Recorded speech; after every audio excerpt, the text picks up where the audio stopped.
What's up, YouTube? Welcome back to another episode to the Wiley Show. Make sure y'all share and comment and subscribe. Now, we have a special guest because I don't know if you've been living under a rock.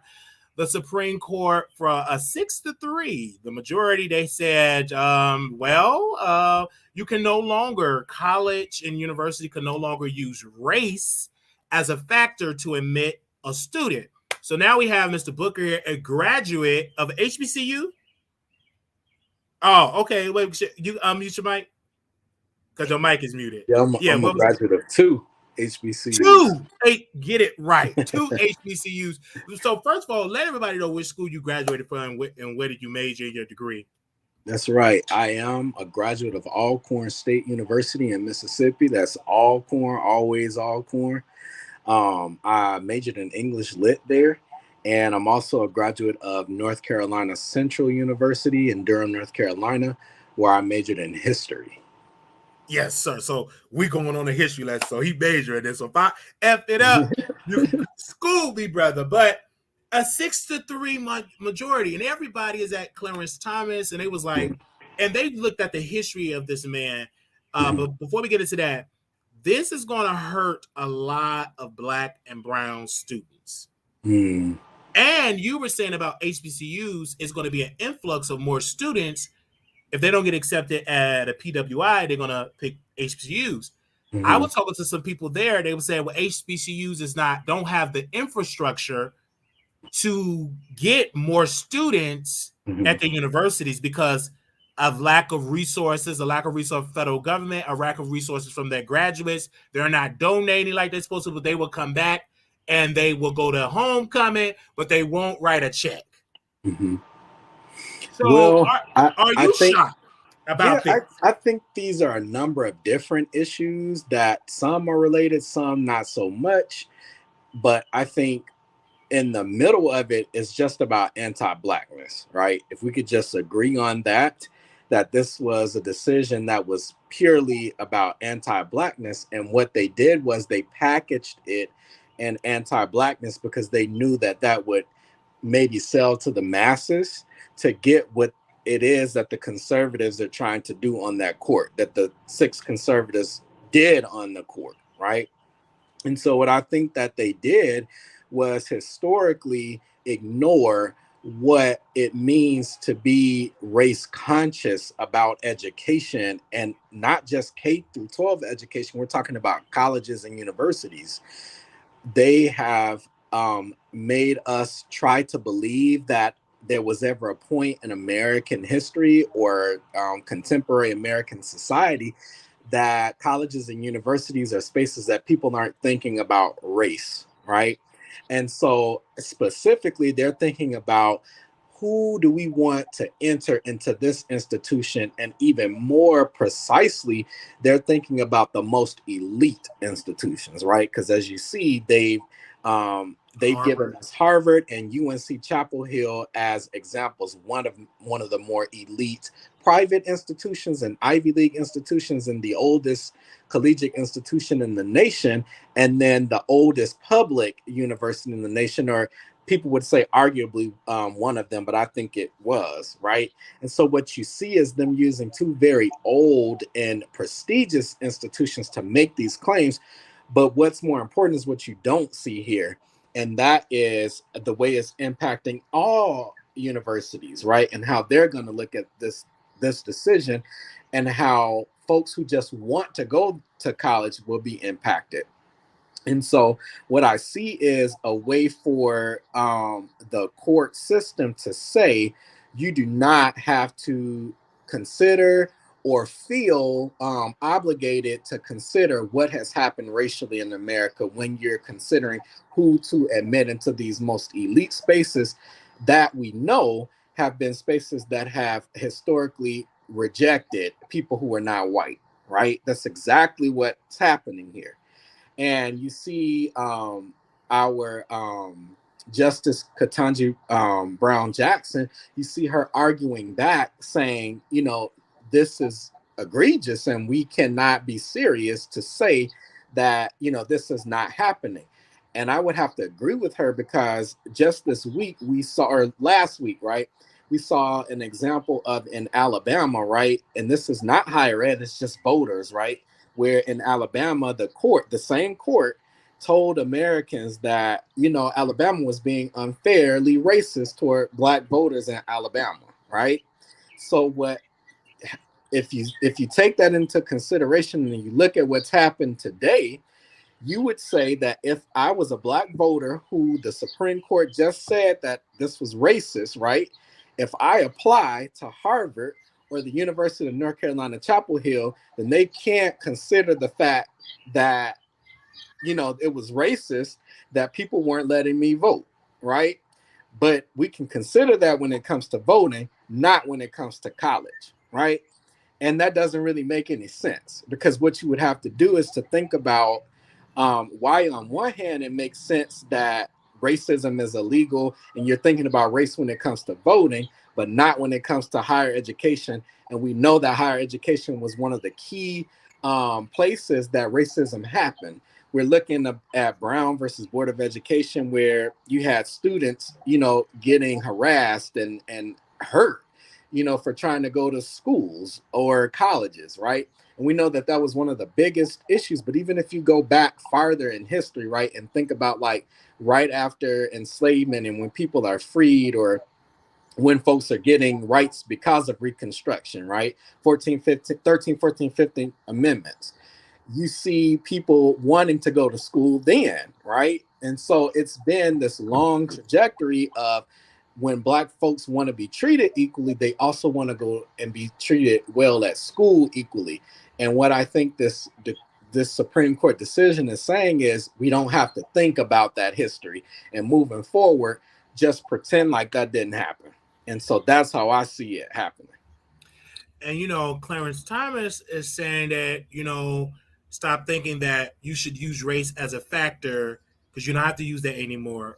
We are a more just society today than we were as decades ago.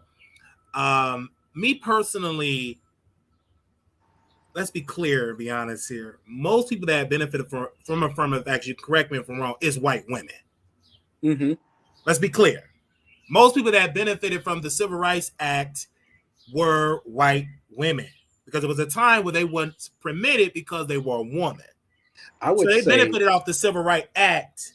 They were the biggest benefiter of that act were white women, not African Americans. I would say everybody benefited, right? Because if we look at what happened, right, what it did was break a system of white male domination in the society, right?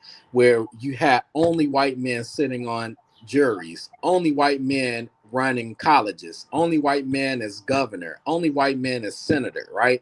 What that did was break that up. And that was something that Reconstruction should have done, right?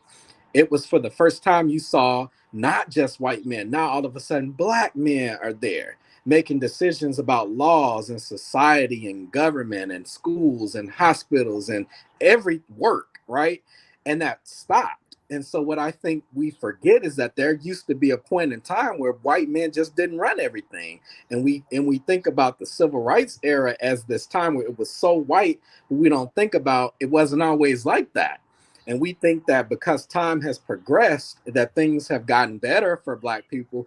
But in a lot of ways, some things were better for black folks back in the 1800s than they are now. When we think about politically, legally, for voting rights and so on and so forth. And so I just want to challenge you to think about it that way. Not just was it good for white women or was it good for this race of people or that race of people? It really shifted society in the way that we have this diverse society right now. And what I see is people saying, let's pull that away now because it seems like we're diverse enough, right? I understand that, and I get it. But my point is this. It was and President Biden said it, that some people, most conservative, more racist, believe that you're in Harvard only because you are black, and that's not the case. They don't just look at your race. Oh, you black? I don't care if you got a 14 ACT score. Come on, because you black. No. It was that college admissions, they were able to look at race as being one of the factors, but it's not the only factor. You still got to have a score, a great ACT, SAT. You still have to have a GPA, and they also looked at other factors. Mm-hmm. But Clarence Thomas, he benefited from affirmative action because everything he got because he was black. Oh, we need more black lawyers. Okay, let's call Clarence Thomas. That's right. And his graduating class, he was like 20 black people. It wasn't a lot. So I think, and this is something I think that African Americans that became so successful, they forget how they were able to get that success, and they adapt the more white view of conservatism.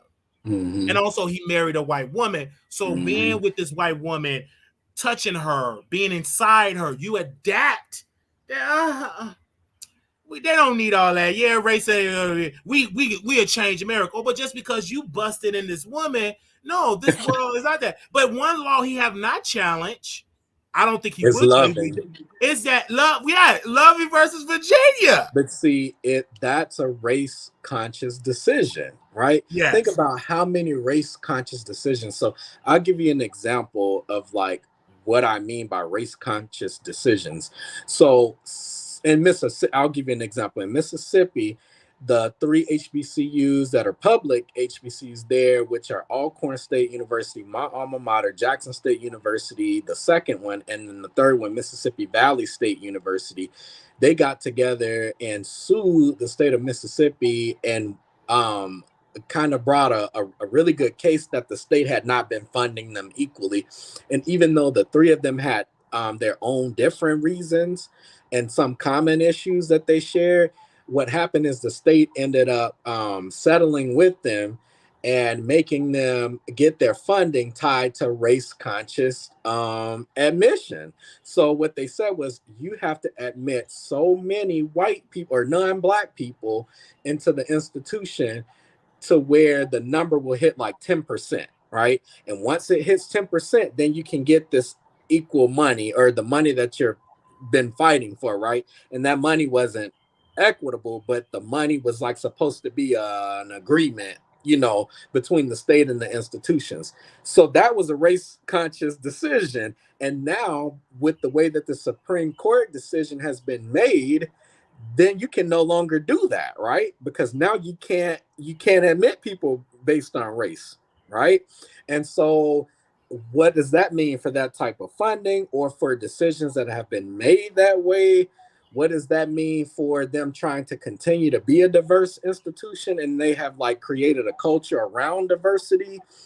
And so I think it just presents all of these other questions. What about funding, right? That alumni or private donors give, that is tied to diversity. And now you can't get that because you have to consider a person's right. So there are so many things that just kind of make this not making sense. And it's not an honest answer about the way that we think about things in America, right?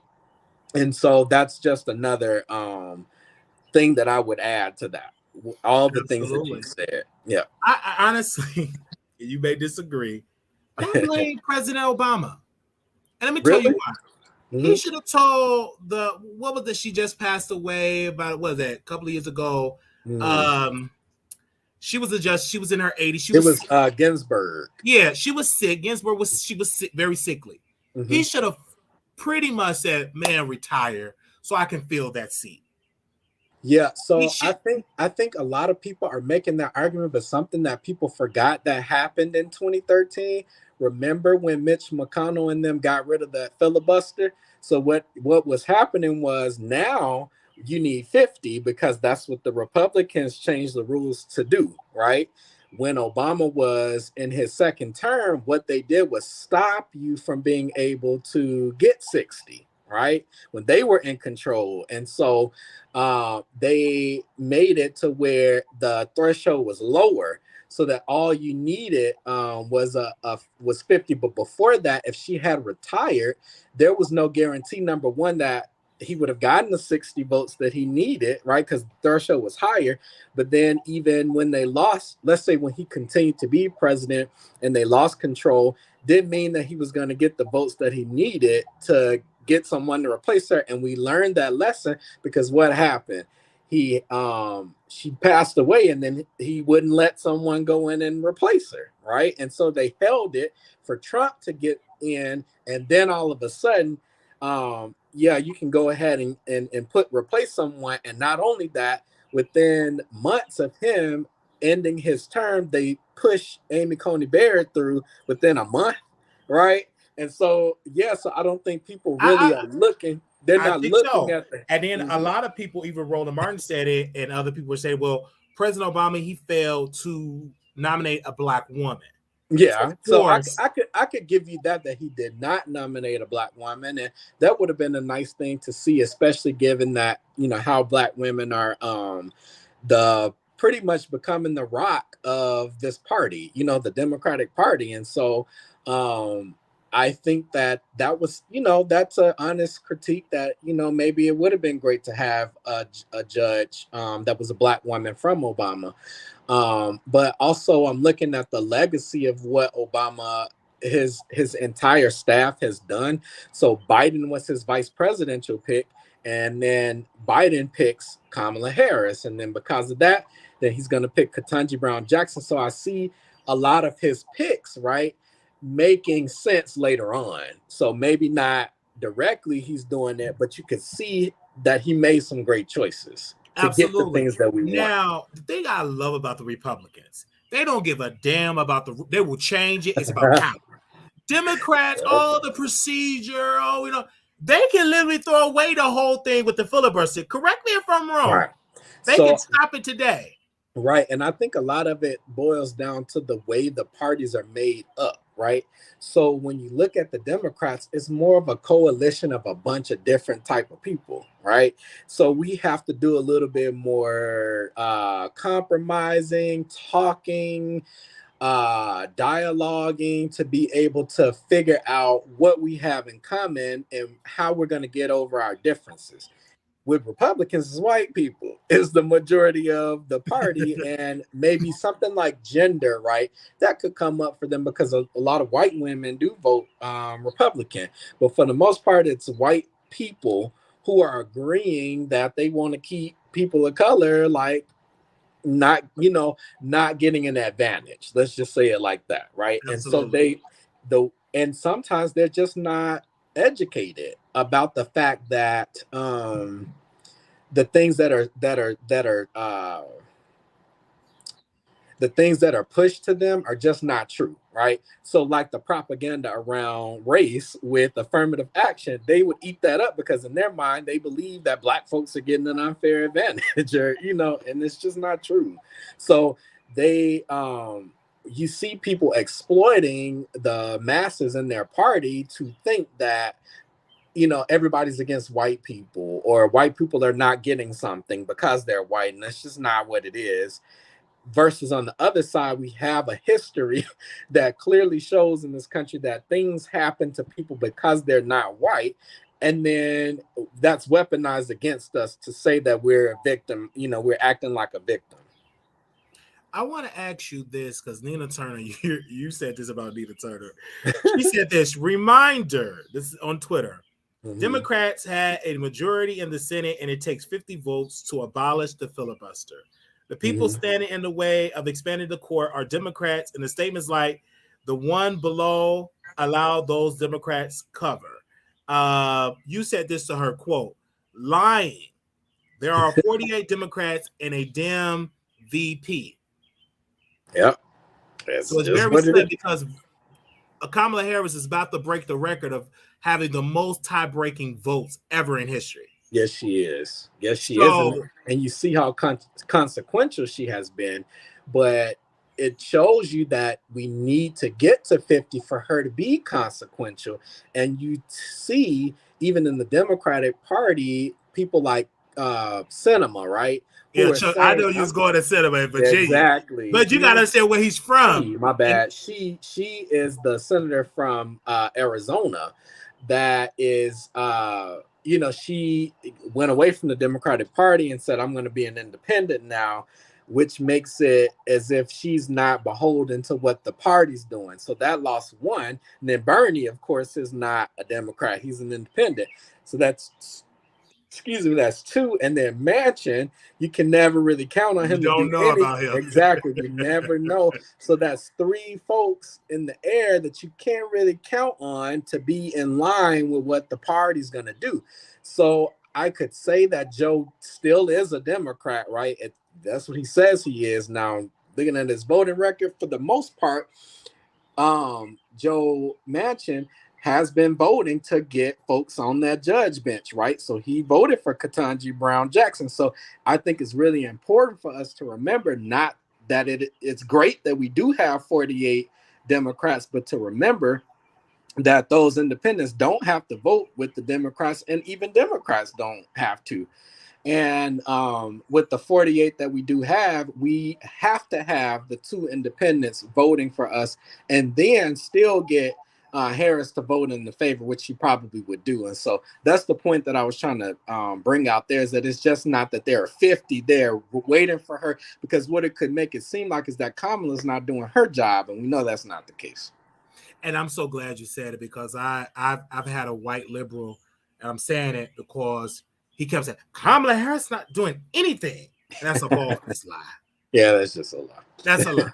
And so you just do your research. But I want to ask you this, because Nina Turner, my favorite, so we don't like her. And I got to run after this, bro. Okay, this is the last part. She said expand the court. Oh, Lord. Do you think that is a good, because I don't think it's a good idea, because say President Biden expand, okay, what will stop Trump or whoever else Republican? Okay, they expand. So we'll probably have a court of 3,000 people, 4,000 justices. So, do you think that's a good idea to expand the court? Because it have not always been this particular number. It have always changed throughout history. It have not always been, I think we have 9? Yeah, we have 9 now. But it have not always been 9 if you look at the history. That's right. But do you think they should expand the court?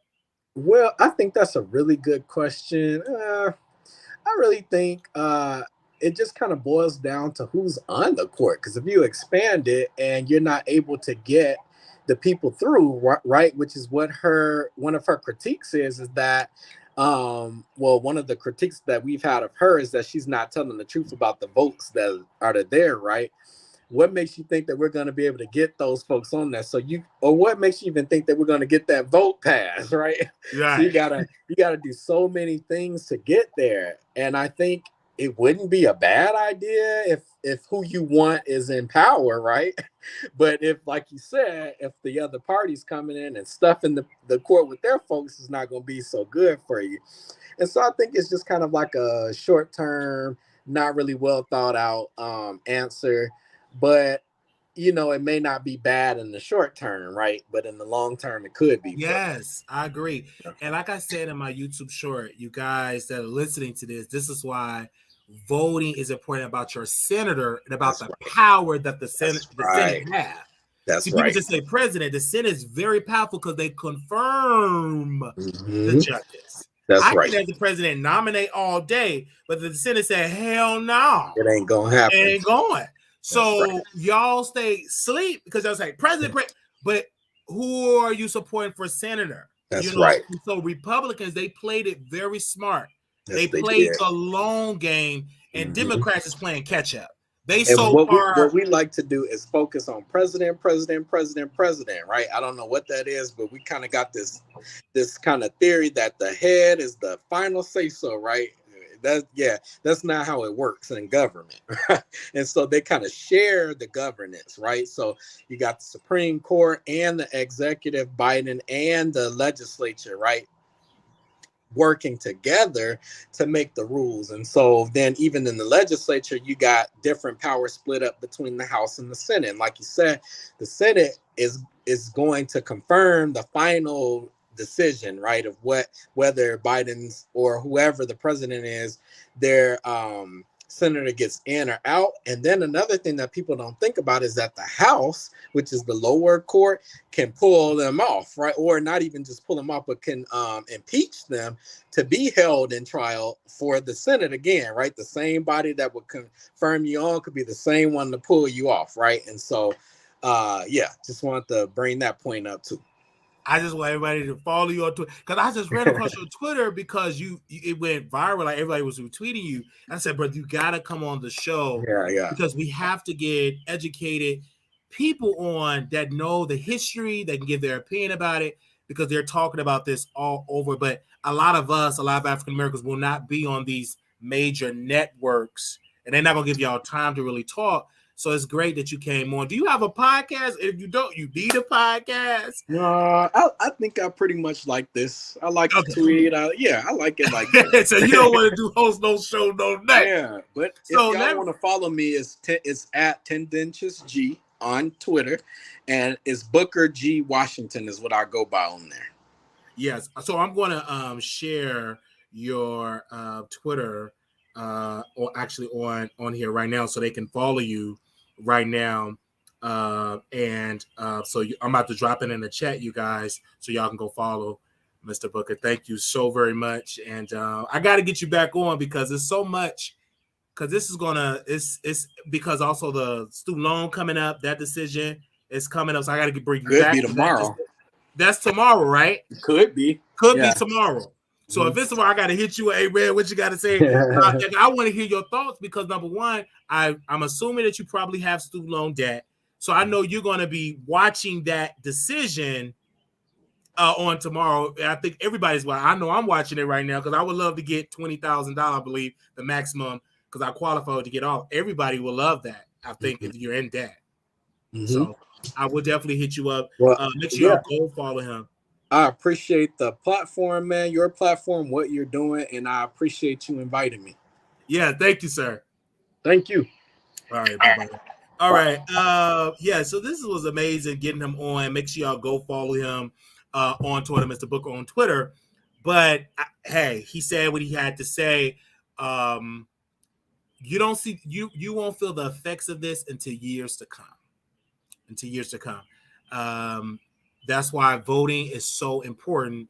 And that's why you need to be voting for your senator, because they're important. Just like Mr. Booker said, the senator confirms the judges and the House can impeach them, but it goes right back to the Senate because they have to have trials. So it's very important, you guys. Very, very, very, very, very, very important. So what I'm going to do for this particular segment, before we get to our other topics, I'm going to open up the phone lines if anybody else, or I could just drop the link.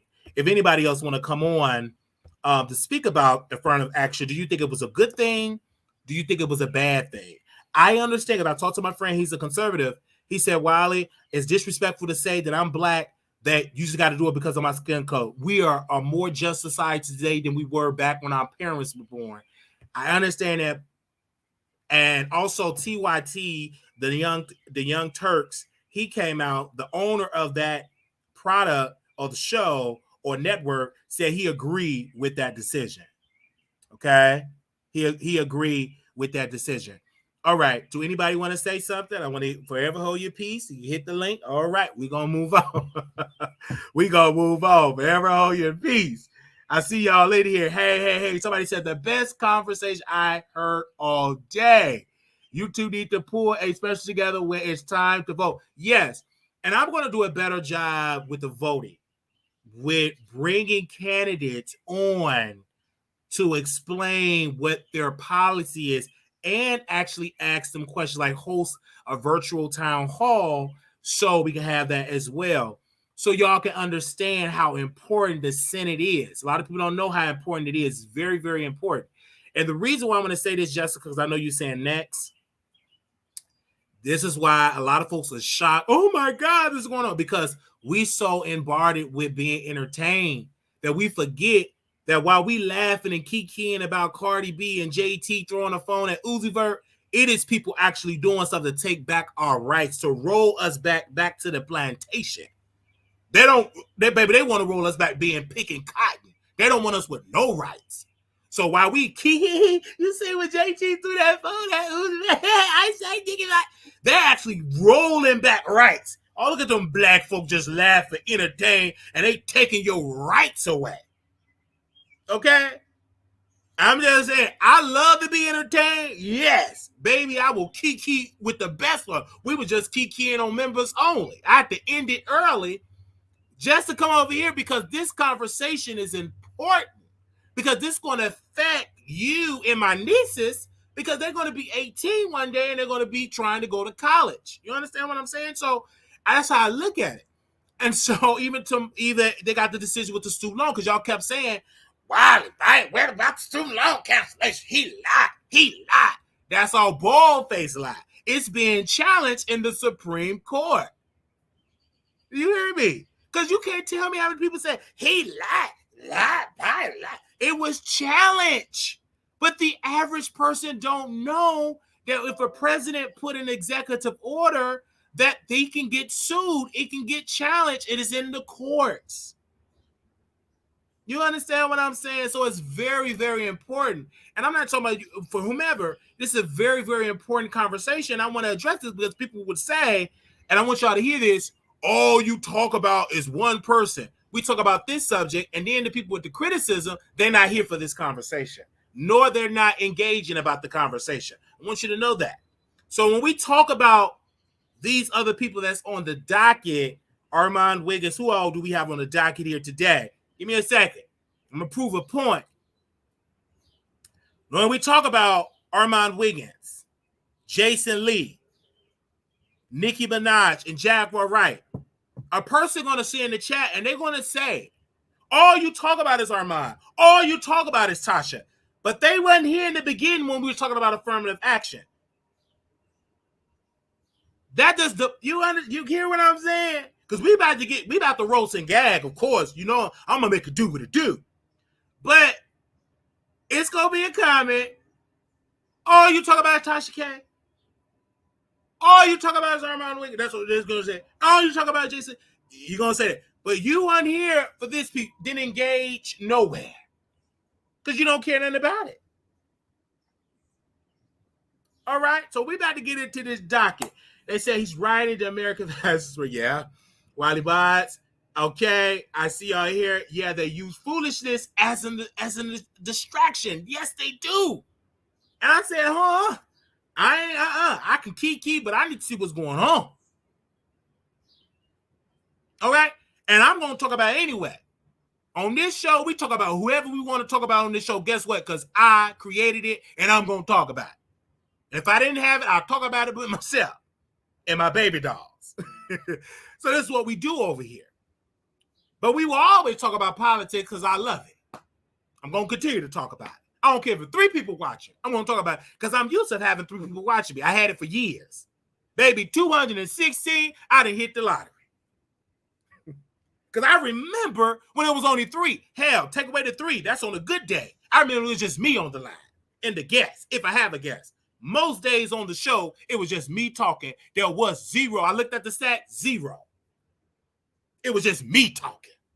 Yeah, we got 3 million people waiting to tune in. Well, nobody listening. 216 people back then. Baby, I became a billionaire. For years, I had 0 people listening, 0. Because this was before YouTube. This was on Blog Talk Radio back in 2011. I was 21 years, no, actually 20. I didn't turn 21 until I was November of 2011. I was 20 years old. I looked at them sack 0. And it discouraged me and I gave up. It was 0. I said it, 0. Sitting there live. We got millions of people pretending that people tweeting about the show when nobody tweeting about the show, when nobody. That was a voice of man creating stuff. 0. When nobody tweeting about the Wiley Show. Baby, they dogged me on Facebook. Wiley, boring. Don't nobody tune into that boring show. 0 people. Boring. They dogged me out. And I cried out. I quit. Man, they want to love me. Don't nobody love my show. I'm boring. And I left. And before my friend got on crack,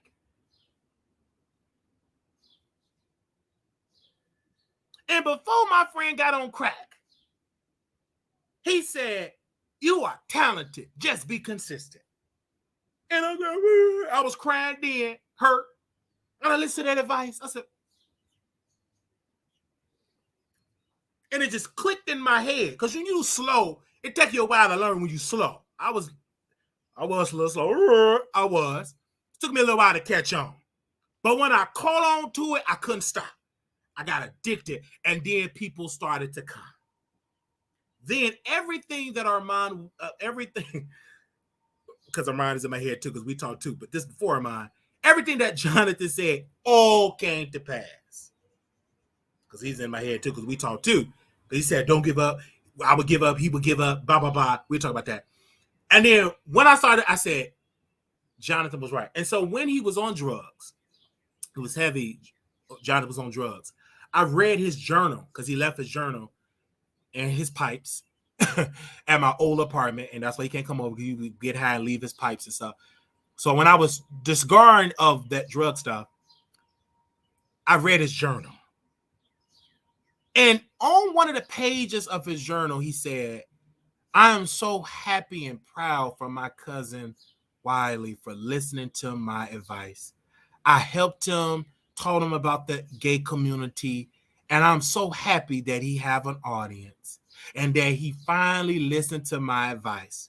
Hopefully he listened to the advice by staying consistent in the gym so he can stop being a fat ass. That was in that man's journal. Because I would go to the gym, not be consistent. You know what I'm saying? That was in that man's journal. That was in that man's journal. So, yeah. So we that was in his journal. Okay, let's move on. I always learn something new over here, and I consider myself a well-informed person. Thank you, Cutie. Thank you. Okay, so let's get into this really quickly. Not really quickly because I got time today. I'm off today. I'm with y'all today. Give me a second here. I want to talk about Bossie.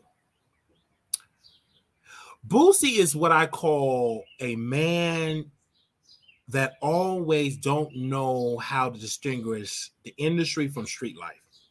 Guns, breaking the law, and just doing crazy stuff. But one thing that Bossie said in a podcast, he said back in the day, yo woman, and he said the B word, yo B, all she had, all the N-words that she had was at her job, and the N-words, you know, you're on her job and you. But social media, she got a whole bunch of N-words that she could look at. The same thing with N-words. Y'all got only B's that y'all see was at your job or at home.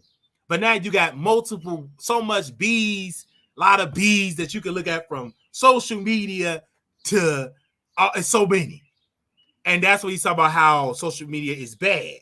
And I agree a little bit, not the terminology, because I use it. Just I ain't going to use the B word over here. I use it on members only. I agree. It's so much competition. And yeah, social media have destroyed a lot of relationships. Okay? And so I saw that, and I was like, that's true. It have destroyed a lot of relationships, especially the gay ones, straight ones have destroyed it. Social media is key. I don't even really want you until you get married or engaged or in a relationship. Then I'll be in your DMs. Yes, I've said it. I don't even want to talk to you unless you're in a relationship, unless you get married, unless you engage. That's when I'm more attracted to you. Once you all single and all that, I don't want you. Once you say, oh, I'm engaged, I'm moving on, then that's when I want you. Then that's when it'll be in your DMs. Some women are the same way. You want paying Wiley no man. Now he's married. Now you want to give him that good. You want to give him that your butt cheek. You want stun Wiley. Now Wiley getting engaged with a beautiful chocolate thick woman. Now you with a DM. You want stun me when I was single. Now I'm getting engaged. Now you what's up? What you doing? And And it's about why are you like that? Yeah, I love the challenge. I deal better with you. I like when people reject me. I just like the challenge. You'll come out better just being in my good grace. But it's a challenge. I like it. Like when people don't put me in the title, I ain't gonna stop till you put me in the title. Then I stop. I move on because the thrill is gone. But as long as you protest not putting it, the more I'm gonna talk about you. Right? Don't come to me with a body count less than 9. Have some experience, better know what you're doing. Ain't got time to teach. Well, we wouldn't be able to date if you were a female, your next ex, because I'm not all the way experienced or expert with women. I'm inexperienced with women. I still haven't ate the box yet. Okay. But with men, I do consider myself a pro. I can snatch your husband if I really want it, if he on a DL. But with women, I'm just a nobody. I ain't got the swag with women. I just don't. It just, I really got to study. And I'm loving it because if you go to my house, I got a stack of books learning about women. A stack of books. Mom said, why you got all this relationship book about women and books about women? I'm studying women behavior. And some of it is working because one woman I was talking to, she said she had a man out in Atlanta. I done threw some of that game that I was taught, and now we're gonna link up sometime this week. So it's kind of working. But I'm studying it, your behavior. What do you like? I'm studying women because I'm just very interested. One woman said she liked Zane, but Zane, I ain't never heard of Zane. Zane, who is Zane? Baby, I went to the library, got a stack of Zane books. So the next time we get on the phone, we could talk about some Zane books. I want to get in them drawers. I want to Zane up in them drawers. So let me learn about what's in that book. Because she said she likes Zane. We need some Zane. Okay, no problem. Okay, I know that. Don't worry. I went all the chapters, addicted, every single book and I got books that's coming. And I'm just sitting there reading, taking notes. That's what I do. Some of y'all ain't got no man that's studying. They don't give a darn. They could just come to you and say, hello, you ready to drop your drawers? If you got on drawers, you rip up that girdle. Some men, you ain't got to study you. You ready right now. You already got 15 kids with 15 baby daddy. He just come to say, hey, you ain't got on drawers. You got on your bonnet and you rip that girdle off. You already good to go. So we ain't talking about you. You already got who you going. We ain't talking about you. You ain't got to study you. You just go on and blow at it. You ready to rip off your pantyhose and your girdle. So you just go ahead. The real test is when you have him or her at the same time, then that's when you get her PhD. Yeah. I hear you. So I just said, so when Boosie said that, I was entertained by that. Okay. Somebody said I remember Boosie saying that. Because I saw that come down somebody sent me a link.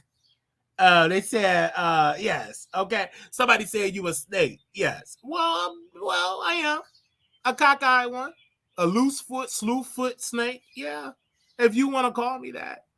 But would you rather have a snake that is honest or a snake that pretended to be a little dove, a butterfly, and still sting you? I'm just saying. I mean, if you want to say snake, I would say I'm honest. You know what I'm saying? What I like. And most dudes are the same way. I could bring a female on here right now. Man cheated on her. You know what I'm saying? He wasn't honest. So you better hope and pray that you get a man that's honest than to get a man that's pretending to be something that he's not. I think a lot of women don't like men that are honest. So I'm a guy that's telling you what I like. Oh, so you just want me to do like your baby daddy do and be something that I'm not. And pretend to be something that I'm not. Or do you want somebody that's honest? Hello. Most men don't want to be committed to one woman. If you really ask him, if he's honest, he would say, no, I want you, your mama, and your sister. They don't want to be just with one woman. And the reason why it ain't showing you about cheating on you. Most men and some women, I'm going to stick with the men because a lot of time they come with women a lot of men. I'm going to stick with the men. Most men, they're getting married because They're getting forced, so they think it's the right thing. And you know you a hoe. You know you singing that peen. You know you watching it. You know you ain't ready to eat one coochie a day. You ain't ready to eat this only coochie. You ain't ready. You ain't ready. But a lot of women, they try to think, oh, I'm gonna make it because my yoni I got that tight right. I don't care how tight you think it is. A lot of these guys ain't ready. A lot of these guys ain't never been they still a child. They still got childlike behavior. They ain't get away from that childlike behavior, that child ways. They ain't get away, they still a child. They still a teenager. They still want to play games. They ain't mature. Yeah, you grown as an age, but mental-wise, behavior-wise, you still acting like you're a teenager. Work? Man, I don't want to work. You work. You know? So you got to know who you got. Do you really got a man at home, or do you got a teenager that's 50-some years old? Go on, Patricia. Counseling about women. Send me an email, wileyshow@gmail.com. Or hit my line, 972-674-8742. I think that's my number. So I'm just saying, Wiley, you don't know women like you think. I don't know women like I think. Even Solomon was the most wise king ever, and he didn't really understand women. So I'm not going to act like I know women, everything about women. No, I know some women are sneaky. I know some women can cheat better than men. I do know that because I'm around a lot of sneaky women.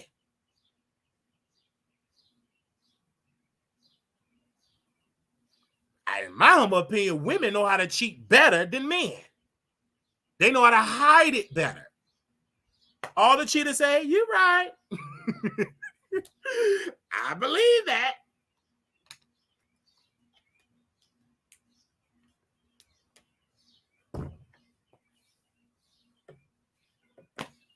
I do know that. I got a front row seat of that anyway. But don't get me to talking. But with Bossie, but what I'm saying is, don't rush it. Some of y'all would have came out better if you'd have left that man alone or just screwed him and just made him your boyfriend.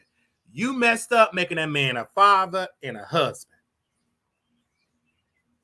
You rush it. I've dealt with a female the same way. She's on her way to baby number 2. She would have had 4, but it's a triple homicide because she didn't scramble them up like scrambled eggs. Meaning she went on and click and got, terminate the pregnancy. Triple homicide. So when it comes to women, men are fueled by 2 things. Sex, obviously, and 2, not wanting to feel like the bad guy. That's what leads to cheating and ghosting. Yeah, I hear you. So you got to have standards. And see, you got to have it. And I posted on my page, I said a broke man shouldn't date unless he got money. You shouldn't be dating broke. Because even if you don't have a car, you still need money for bus fare. We still got to have somewhere to go. We still got to be able to get there. I don't think, and I can speak for a brother, I don't want to date you if I'm broke. I don't want to date Miss Mays and say, Mays, let's date. I'm broke. I can't go take you to the movies, buy you a popcorn. I can't afford to take you to a dollar movie. I shouldn't be dating you. What I should be doing is making a date with the human resource department for a job. I should be making a date with the unemployment office for a job. I should be making a date at the nearest library because you probably don't have no internet at home. Walk into the library, get a library card, and go and apply on Indeed for a job.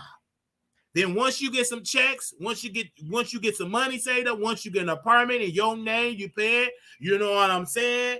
Then you can go out there trying to go look for you a woman. A lot of people, they get into it, they priority, they ain't together, they ain't together.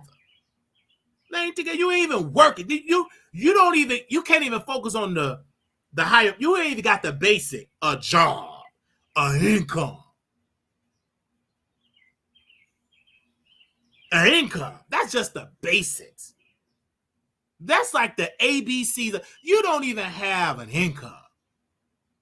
We can't even get to the mental part or emotional part.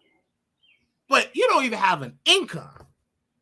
Right then and there, that's a disaster waiting to happen. It's easy to screw. That's the easy part. Boom, boom, bam, bam, bam, and get a baby.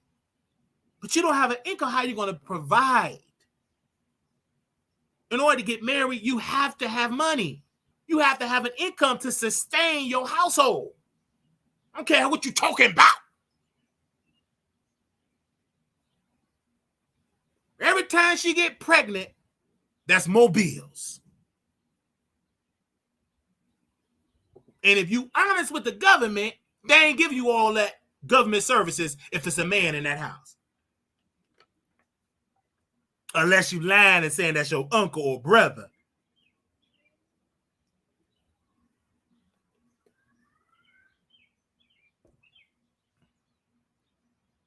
See, I understand that. And KLE is saying something. Let me just talk about that comment. Come on, KLE. I just want some people to be honest. We're going to have an honest conversation. He said this, but some men are attractive, bro. Some attract, they run into the women and men who want to do it for them. Dave even said it. That's a fact.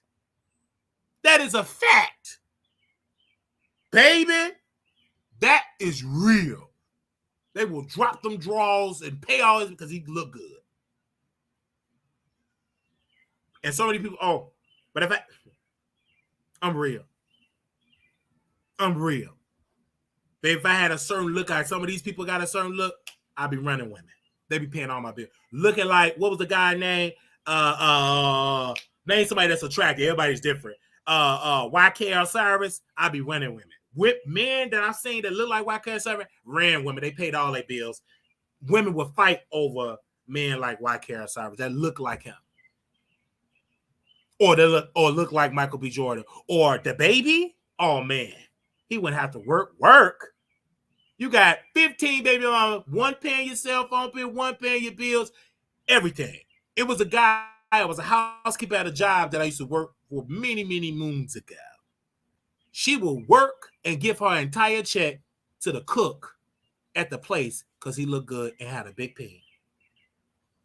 Went to the Kershashane. He took her, him and his brother, took her to the Kershashane, and she gave all her money to him. And then she would have to ask me to help give her some lunch. I didn't give her a cracker. I said, under my breath, you can starve all I could because you stupid. Under my breath, in my head, because I ain't that disrespectful. I'm at work. But you dumb. Be hungry. And then he dumped her and got an RN with a better income, and she gave more money. Not all her money, but she made a little bit more to pay his rent and bills. A car note. He dumped her. And she couldn't go in the kitchen and get no free meals no more. Dumped her. Stupid. Every time I think about it, dummy. And she got pregnant by him. And he dumped her. She was hungry. They stopped her from going in their kitchen getting free food. She got pregnant by no good trifling. Nothing. But you gave him that yoni. At least you would have gave it to me. She was good looking. I would have helped you. But you said I was ugly. You didn't give me a time of day. You got me there, you look good. But look what you got. Baby, welfare, and praying that you get on Section 8, you still on the waiting list. Ain't even working as no house. Last time I checked, she ain't working nowhere. But you didn't want me because I was ugly and cockeyed. All right. Well, my cockeyed ass, you ain't getting a sandwich from me. Go get the man that look good. Let him give you a sandwich. Let him give you a burger. Give you nothing. I ain't stupid. You didn't give me the draws. You can starve all I care. Give a damn you fall out. I wouldn't even administer CPR. I would just look at you and say, hey, she fell out. Hey, go get her. I ain't putting her lips on that. So, pay me no mind. So KLE triggered something for me to share that story. I wanted to date her first because she's beautiful. Then pay me no mind. Ugly, she said. I was cockeyed, and people told me what she said. Then she dealt with the man in the kitchen. Screwed her. He looked good. I would have gave him. If I had a Yodi, I would have gave it to her. But he didn't want no man. I don't think. He didn't want. He was straight. Gave it to her, painted, and dogged her. Everybody knew her business. Everybody knew it. But you didn't want Wiley because he was ugly. But look what you got. You stuck with all them kids. And probably somewhere in a dusty place. Miserable. But a lot of you women, y'all have y'all favorite. Y'all go chase that. Boom. But Kel, he said something that triggered me. It did. It triggered me. She can't even suck the chicken, but I would give it to my dog before I would give it to her. No, I'm not giving you nothing. You embarrassed me, made me feel bad, said all that. No, you can stop.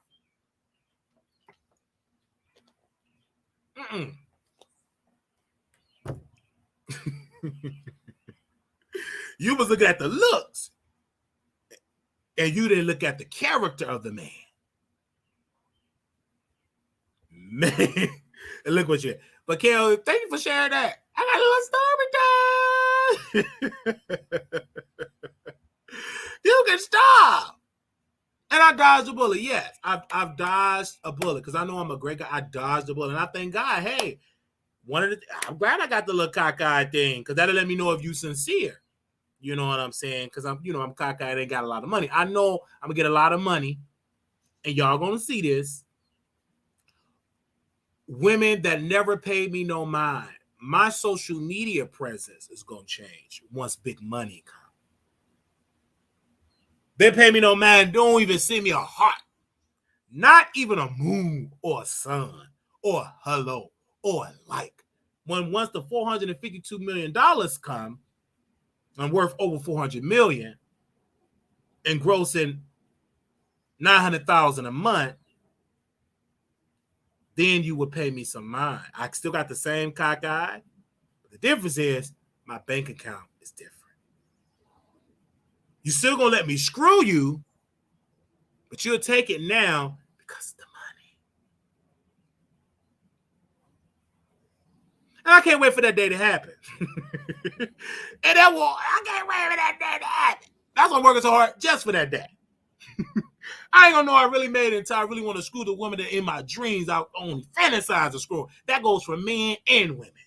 I got a list of people that as soon as I make it, they're on my screw list that I'm gonna make love to. And that's when I know, I finally made it. What you say, baby? Oh, nothing. I say I love you. I ain't gonna marry you. I ain't that stupid. Man, leave. Okay. Well, ain't that dumb. But I would deal with that attention. Yes, I'm a man. Men love attention by beautiful women and beautiful men. Okay, I think most men will want somebody who is a builder. Money will continue to diminish without real growth. I will be a builder. Man, please. Me with money, with a staff. Shh. You better come with it, Dream. Yes, let's move on. I just had to say that. Did y'all hear me today? Hey, thank you, KLE, for sending me that comment. That's that member did that. I love KLE because he keeps it real. Give me a second. Let me take this comment down. How do I take it down? Oh, right here. We done with Bossie. So, but that's a good point. Watch why it's going to come on the stream below your heart. Oh, absolutely. Absolutely. That's why I'm working so hard because of that. Oh, yes. Yes. Okay. Look at Tasha, nothing but prop. That's Tasha. She's stupid. But she ain't got the type of money that I'm going to have. Okay? Your perspective about life overall is respected and appreciated because there are not many people out here where morals anymore. Don't change at your next ex. Okay?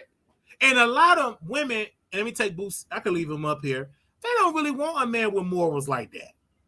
Some of these women, when you get a good guy, and Storm have said this, and I believe it. You ain't got no criminal record. You ain't no thug. You pay your bills on time. Everything was good. No focus. Look at Sierra. Future. The worst of the worst. He got baby mamas out of baby mamas. But because he a rapper, that's what she truly attracted to. But let's take Boosie down because I'm going to put this on TikTok. But Sierra settled for her man, settled for because he was a provider. He was safe. He came home. She didn't have to chase hoes. She didn't have to chase Goopy. He's coming home. He worshiped her. He loved her. So she settled. But in reality, she really loved a Future. Is that she couldn't. That's what she really attracted to. But she settled for the man that she got now.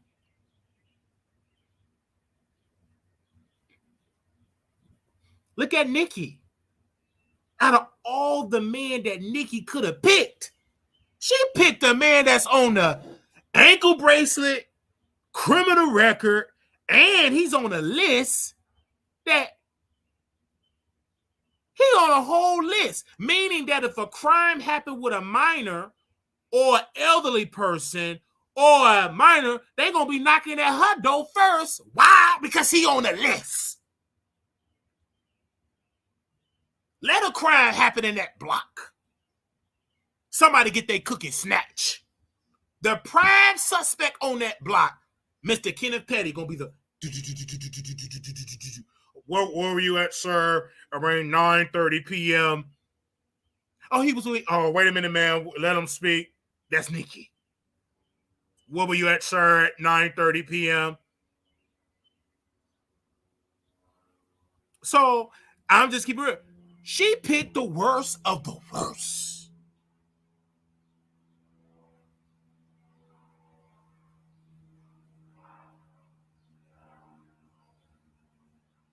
So, I'm just saying, I know y'all don't like that type of teacher, but it's the truth.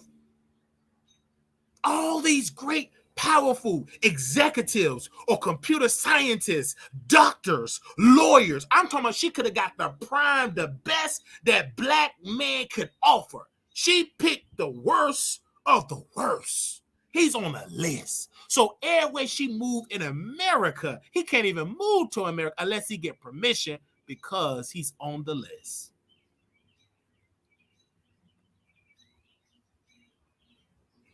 Because you like people like that. You like it.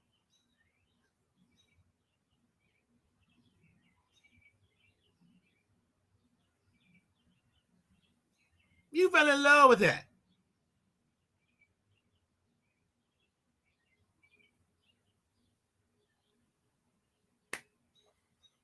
Some women don't want to hear that. But it is what it is. And Nicki, you can't sue me because it's all facts. You chose the worst. And he had to drop his suit. Do we have a picture of Nicki? I'm going to wing this. Because that's just telling my spirit. Well, I can't wait. Yeah, thank you, Paul. Just scroll up. Let's see if you got. Yeah, we got her. We're going to talk about her for it because it's in my spirit. I mean, she could have got the best chef in town. That's black. She picked the worst. She picked Pookie from the block. And tried to discourage Jennifer Hugh. Tell her to take it back. I bet you when she screw me like you screwed Jennifer. No, you don't want to hear that, Barbs. You don't want to hear that. I want you to screw me like you screwed Jennifer.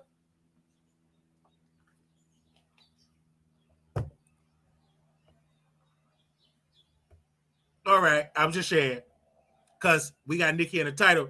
She got a new album that's coming out. Yes, I said I ain't taking it back. She picked the worst.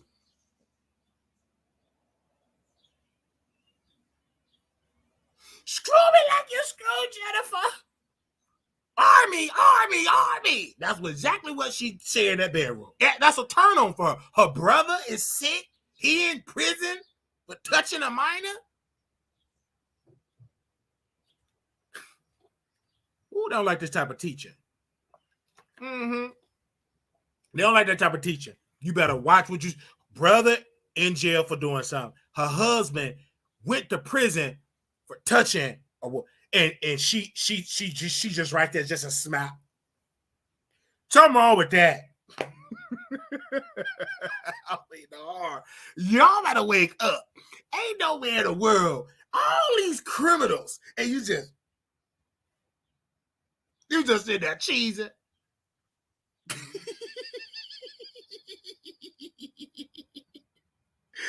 So I'm just saying she probably, you have people that's turned on, but I believe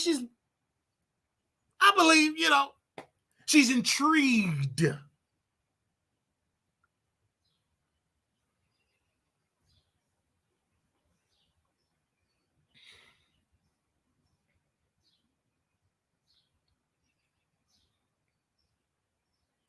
So her album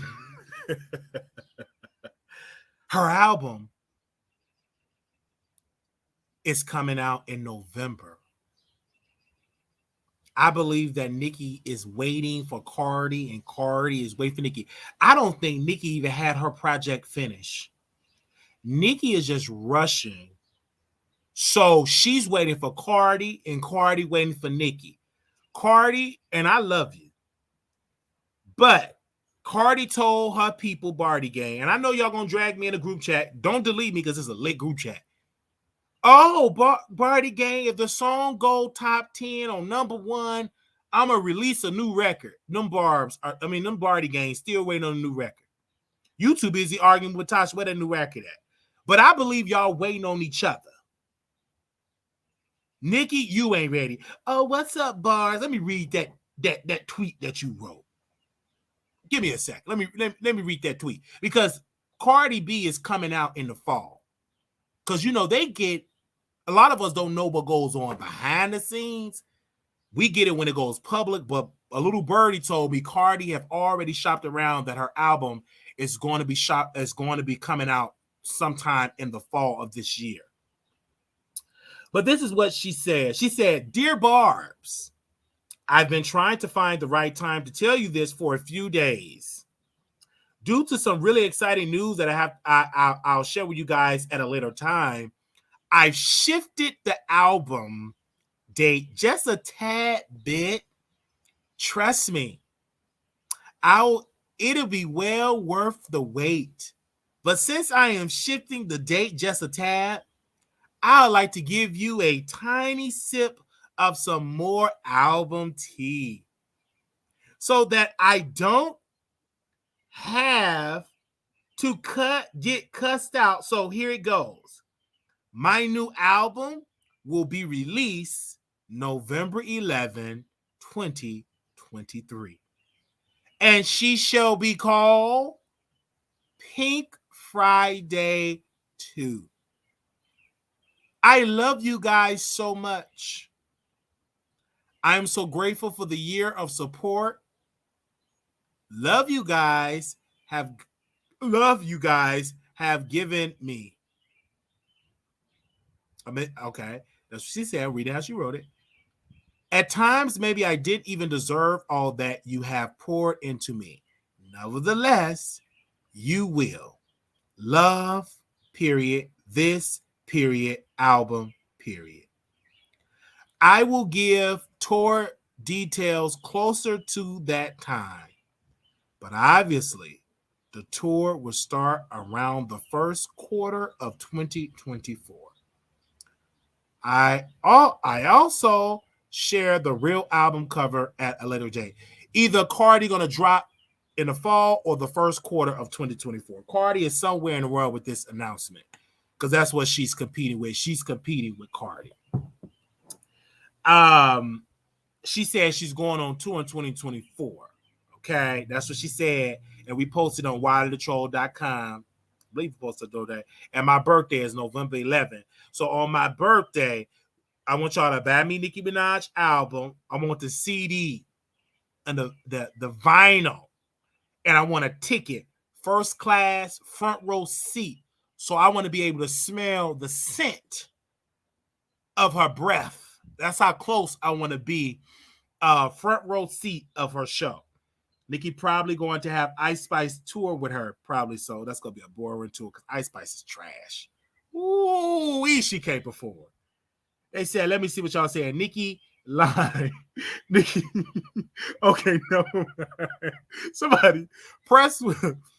They said super freaky girl. Okay, I love that. They said Nicki probably gonna have Ice Spice. I agree with that. Are you going to it? They said super freaky wild. My birthday, I will be 33 years old. If it be the Lord's will, on November 11th, I will be 33 years old. Praise God. Praise God. 33 years old. God is so good. He's so wonderful. He's so wonderful. But I'm so glad that Nicki will release the album because one of my first albums I bought from her was Pink Friday. I went to the Walmart. It was on 80 something, right? And on the South Side, I purchased her album. And I screwed a guy, my former. We graduated high school together. We graduated, and we were together. We weren't dating, and I just screwed him because he was in a relationship, and I just wanted to get back at his boyfriend by screwing him. And he was attractive. He was feminine about him. So I had to give him some. And so we went and we purchased like the Nicki Minaj album, and we played that song. We played that album over and over again while I was screwing them because my grandmother had an apartment. I'm not gonna put the address out there, but she had an apartment on the in the Chatham area, and we played that album over and over and over and over and over and over and over and over. I was a huge Nicki Minaj fan. Oh, thank you, Caramel Cutie. She left 1999. Thank you, beautiful. Yeah, we screwed. Yeah, 1999. Absolutely. Thank you. I love you. And we screwed. And we screwed. And it was amazing. It was like, I was such a fan of Nicki because I was a fan of Kim, but I never purchased Kim albums because my grandma would never let me purchase Kim albums, Huff Strong, her coochie. Like, no, my grandma would never do that. And we never could play like Lil Kim music. Like, I would have to listen to her like on the VHS, like on the CDs that my friend had secretly, very secretly. And then my grandmother said, what was that? And she'd throw it away. So I had to put like a gospel CD in there, or I would have to go print out a gospel CD thing and put it over because I used to be in a CD department at my church. So I would go and print out like Shirley Caesar thing on the CD, and I'll put it over the Lil Kim thing, and I will put in like a Shirley Caesar album cover thing, cut it out, and put it in the CD thing. So she didn't know that was actually Lil Kim and everything. So she wasn't bothered when she opened it up. It'll say Shirley Caesar, hold my mute, and she wasn't bothered. That's what I used to do to kind of trick her. Because one of the things of it was I used to be scared of now I put list to the handle it. Like I used to I was like, oh my God, like I used to. And so when I was in 8th grade, it was a grown man, and I was scared of because it was huge. So and all that lyric was like, oh my God, I was scared of it. Go ahead, anyway, that's like way before my time. So, I used to listen, like her music was like so iconic and just watching it, anyway. So, I just was a fan of just her. I went to screw, and I would kind of like my friend, he had like a poster of hers, and we would go in this room and we would like do things like to ourselves to the poster. Anyway, I was like a huge fan of Kim, like iconically Kim, but she like went away. She was old news at one point. And so Nicki Minaj was the new thing. Okay. Nicki Minaj was the new thing. And so, yeah, she can't do it, but I was a huge fan of Kim. I love Kim. I'm a huge fan of Kim. A huge fan of Kim. A huge fan. I still am a huge fan. I'm a dedicated fan because I purchased her her album. I was one of the 12 people that purchased her album. I'm kidding. It was I think it was sold about 300 copies. I'm kidding. 400,000. So I purchased 9. Okay. I purchased her album, her recent project. I'm gonna read her book. You know what I'm saying? I love her. I never liked Nicki for day one. They said my mom was the same way, so I understand. I had to sneak and listen to secular music, but because I was a church kid, I had to sneak and listen. So this is why I don't like secular music. I appreciate it a lot, but I listen to a lot of gospel. Like I have a mixture because I'm like, oh, I'm going to hell, so I'm gonna listen to some gospel. Have y'all ever been on a plane? And on the plane, you listen to gospel. So when I'm going up in the plane, going in the sky, I'll play a lot of Shirley Caesar. I'll be praying because I don't want to go to hell. I don't want the plane to get up out the sky. I don't want to burn. So in my mind, I'm gonna listen to all gospel hits. The Pace Sisters, the Clark Sister, is my living in vain? You know, I would listen to all gospel hits, and then once the plane is in the air, all secular music. I don't F with you. You don't F with you. I ain't F with you.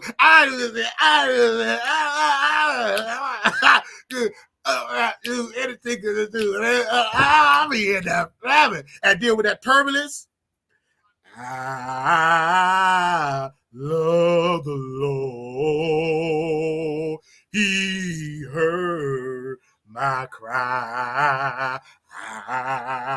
Then when he get right back and all that, and I go back to my okay, my day, my bad. I don't remember all that. So this is my bad. I don't know too good. It's just me and my bad. Okay, so anyway, okay. They said it would have been so yeah. So I mean, beginning. I love it. I love it. Okay. So yeah, I just love like gospel music. So I work. My friend said, "Why do you work out with all the gospel music? A lot of shout music." And I love this woman. Oh my God! I want to make sure I say her name right. I want to make sure I say her name right because I saw her at concert, and I cannot. And we follow each other. So, well, I shouldn't have said it because y'all gonna tell her not to follow me. Oh, I should have said that. I'm gonna put a praise on it. Oh man, I want to make sure because I should have said that. Of course, I should have said that. What is her name? Oh my God, we follow each other. I don't know her name. But I know I love her. Okay, I just can't think of her name right now. I don't know her name. The one that sings "Break Every Chain." So yes, I love her. Anyway, but we follow each other. Anyway, because I'm a huge fan of I just can't remember my name. I'm so sorry. Is just they said anniversary for the hardcore was 2 days ago. Yes, I gotta go listen to it again on Station Ed. So I'm just in love. Thank you so very much for y'all listening to this segment. Okay. Someone said I used to sneak and listen to watch a late night cinema. Yes, and it was this thing I used to watch on cable that people pay money to screw women. It was like you could pick it on a menu. I don't know where it was at in Vegas. Like you can screw the women. Like they get paid to get screwed. And it was all legal. Like they would pay money to screw. It was on cable. And it was on the channel. And so my mom was getting this huge bill because I would watch that material. And so they would pay money to go screw. I don't know what was the name of it, but it was on cable. And they would pay money to screw the women. And I don't know if it was in Nevada. I don't know where it was at. I don't know if it was a movie. But anyway, I just remember as a teenager watching that on Comcast. I remember that on Comcast. I would watch it. I would be there watching it.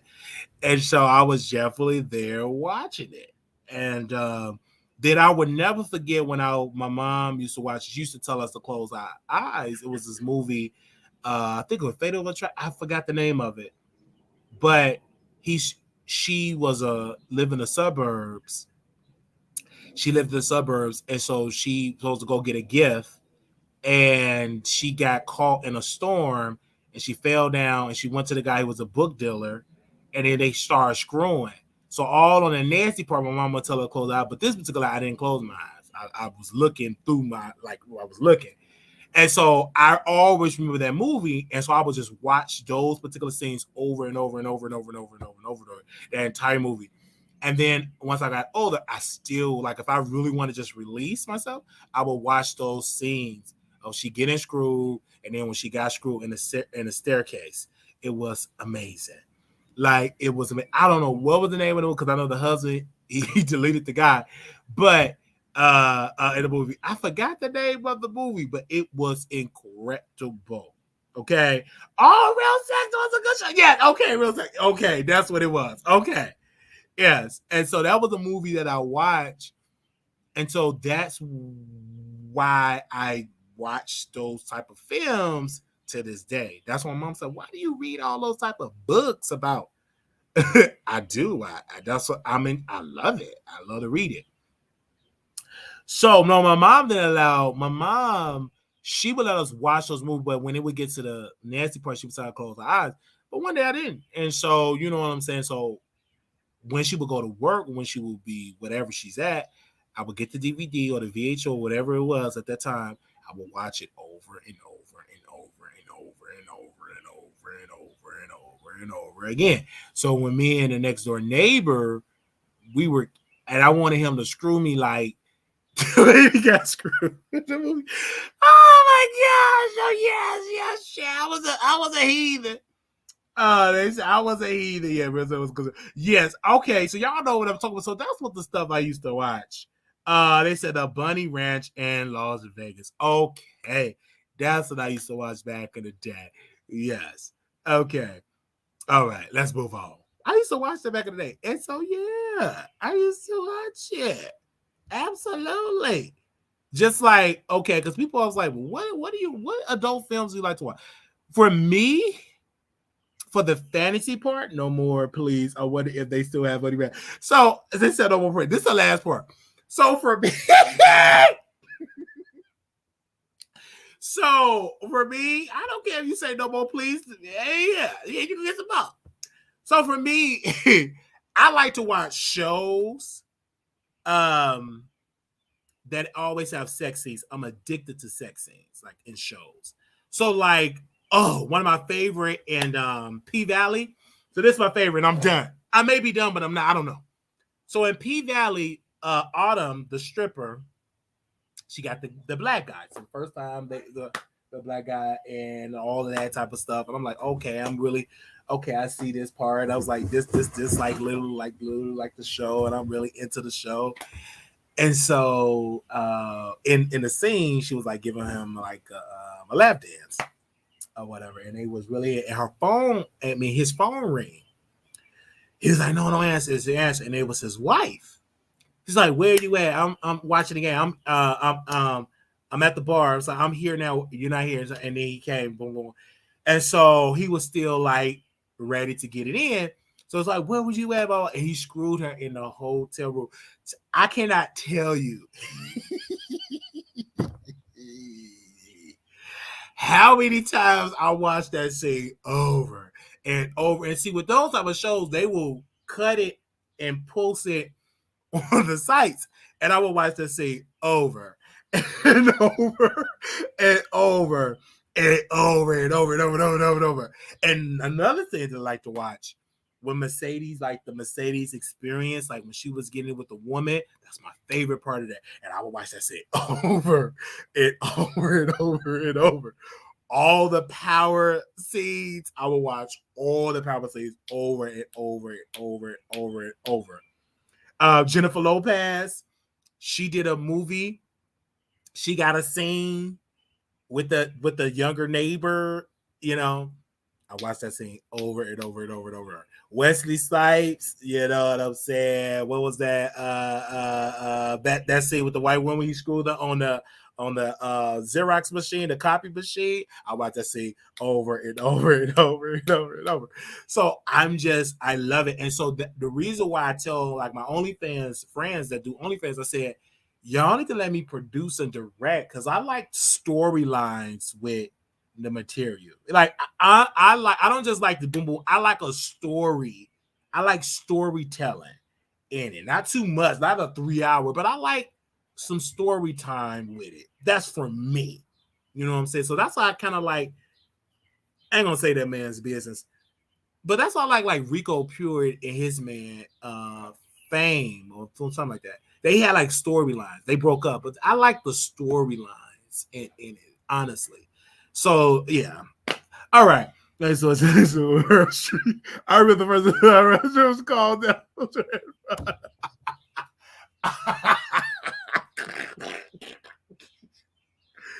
Oh my gosh. Oh my God, the money was what they found on the ground. So yes. They just say, yeah, I don't watch the straight screw. Yes, I like the story time. Do anybody like the story time? I like the story time. That's what I like. I literally like story time. So that's why sometimes, like, okay, I like the story time. Like it was a movie. Oh my gosh. No, I ain't gonna get more into that. Yeah, I like the story time. Yeah, Kel, he said me too. Yes, I like it. And so like people always say, well, why don't you have children? Like why what because you're so active in it. I said no, I thank God that I found ways to do self-pleasure than to be screwing women and have all the babies. Because what I've learned years ago, I was like, man, you can have all this pleasure and don't get a baby. Like get a woman pregnant or something like that. Like this is literally the safest way. And once I like found out, I like it. If I be with a person, hey, it is what it. I don't have to necessarily have to be one. You know what I'm saying? So they said the one with Jessa Lyric was pretty good. Looked like Jada was prepared for August. I see that. So yes, that's what I'm saying. It's like the safest way because like when I had got burned, like back in my 20s, because I was wild, I stopped for a long time. Took me years to get back involved with another guy. I had got burned twice. And so I was like, man. And so I'm very skeptical. Like I'm kind of like scared, like, you know, because I don't want to have to go through that ever again. Thank God, never.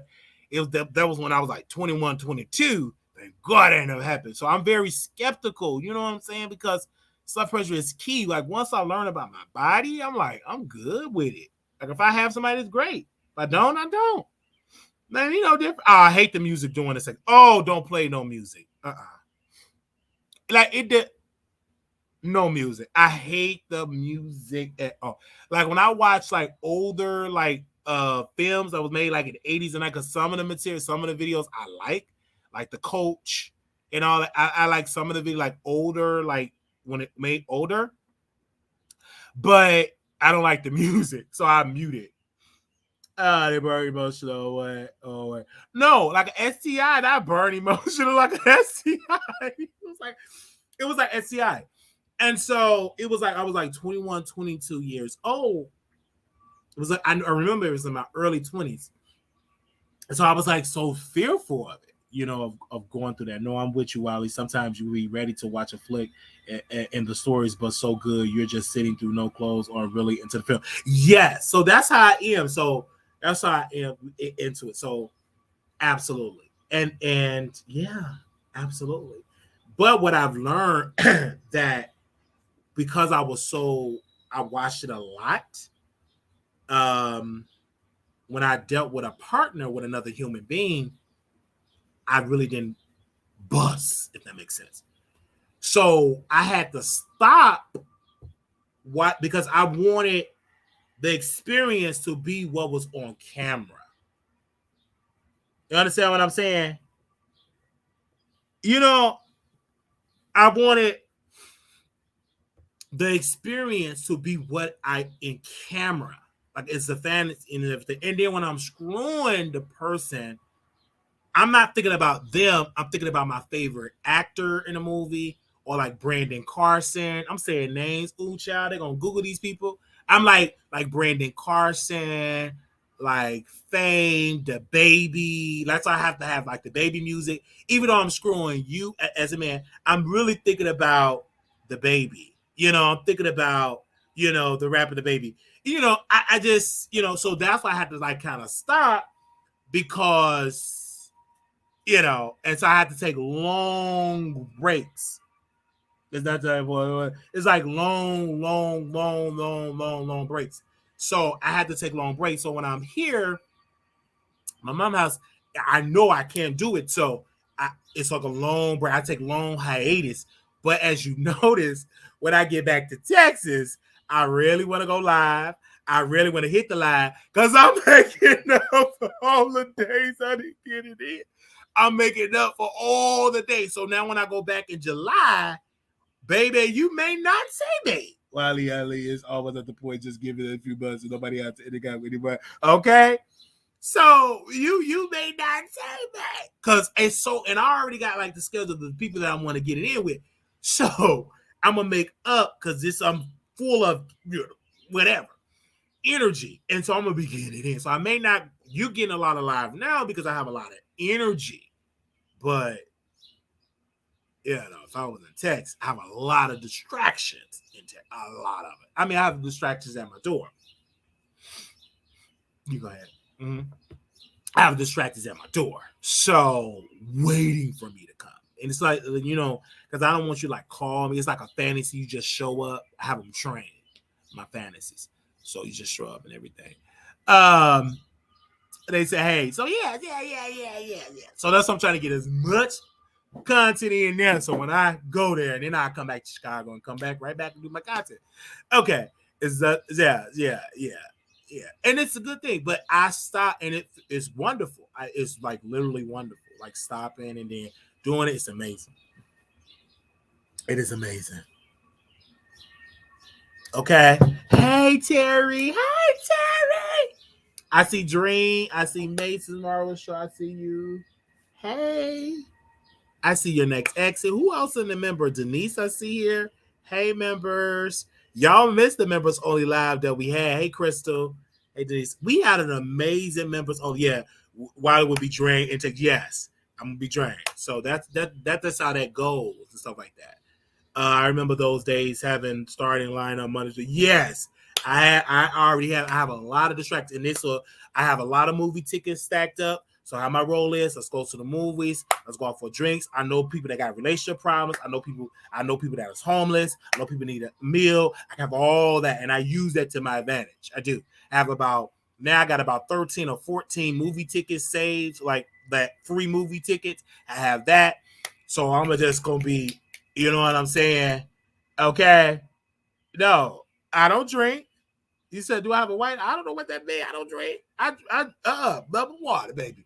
Mm-hmm. But I will have alcohol at my house. Absolutely. That's part of the vibe. Because it was one guy, he may come on camera, but he said, but these are the type of drinks I like. I'm like, oh, okay. Just a regular conversation. It's not like an interview. So what type of drink? Oh, man, what is like your favorite drink? Because I'm like a Hennessy person. Like, what's yours? And he told me that the drinks. He said he likes Ciroc, Hennessy, and all that. And he said Stella Rosa, you mix it with Hennessy. So the next day, and somebody brought me Stella Rosa. He drank that bottle. So the next day, I got the biggest. It's at the store. They got a large. That thing is like this tall. Stella Rosa Black. Had that and 3 bottles of Hennessy in the refrigerator. Had it all out. And it was a vibe. The music, I knew what type of music he liked. The vibe was key. And I knew all of my talking points. And he was an amazing challenge. But there was a little crack at the door. And we got it in. It was amazing. Okay. They say it's a vibe all the time. They say people were like, oh, well, I don't think it's an addiction. Because if I had an addiction, I wouldn't be able to operate here in Chicago. So it's not an addiction. I just think I can, get in the air and take my breaks. Yeah, it's not an addiction. I don't think so.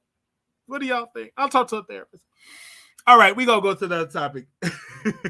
Yes, thank you. Tasha said join. Thank you. Y'all missed the members only. I'm telling y'all. It's a vibe all the time. Yeah, I don't like Babyface. Babyface is making that. I posted on my TikTok. We're gonna play it on station after this, Terry. Because he said, it's a vibe all the time. I'm actually liking that song because Babyface, I ain't standing that song. But when Babyface goes fine and started singing with his chocolate self, I started liking the song. When he picked up that guitar, I started singing. I was like, yes. And I said, yes. Hey, All Eyes on Me. You better come a member. All Eyes on Me. I love you, brother. Yes. Next time, put me in the freezer. It won't freeze, but it will get extremely. Oh, okay. All right.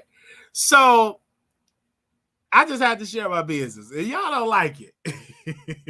I couldn't believe the Babyface saying that song. Yes, he did, and that's what made me fall in love with him. That's what made me fall in love with him. So, that's a good segue into this. Wait a minute. Where's my Jason? Jason, where are you? That was a good old segue for Jason Lee.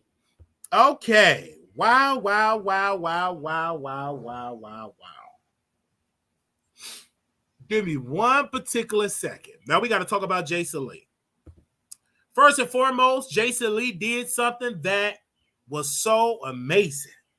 Jason Lee had his 3rd annual Impact Awards. And also, we're going to pay people to tweet about the Wiley Show. Y'all going to be added to the payroll only if you active on Twitter that know how to tweet. So hit me up in the email if you want to get hired to do. Just tweet about the Wiley Show.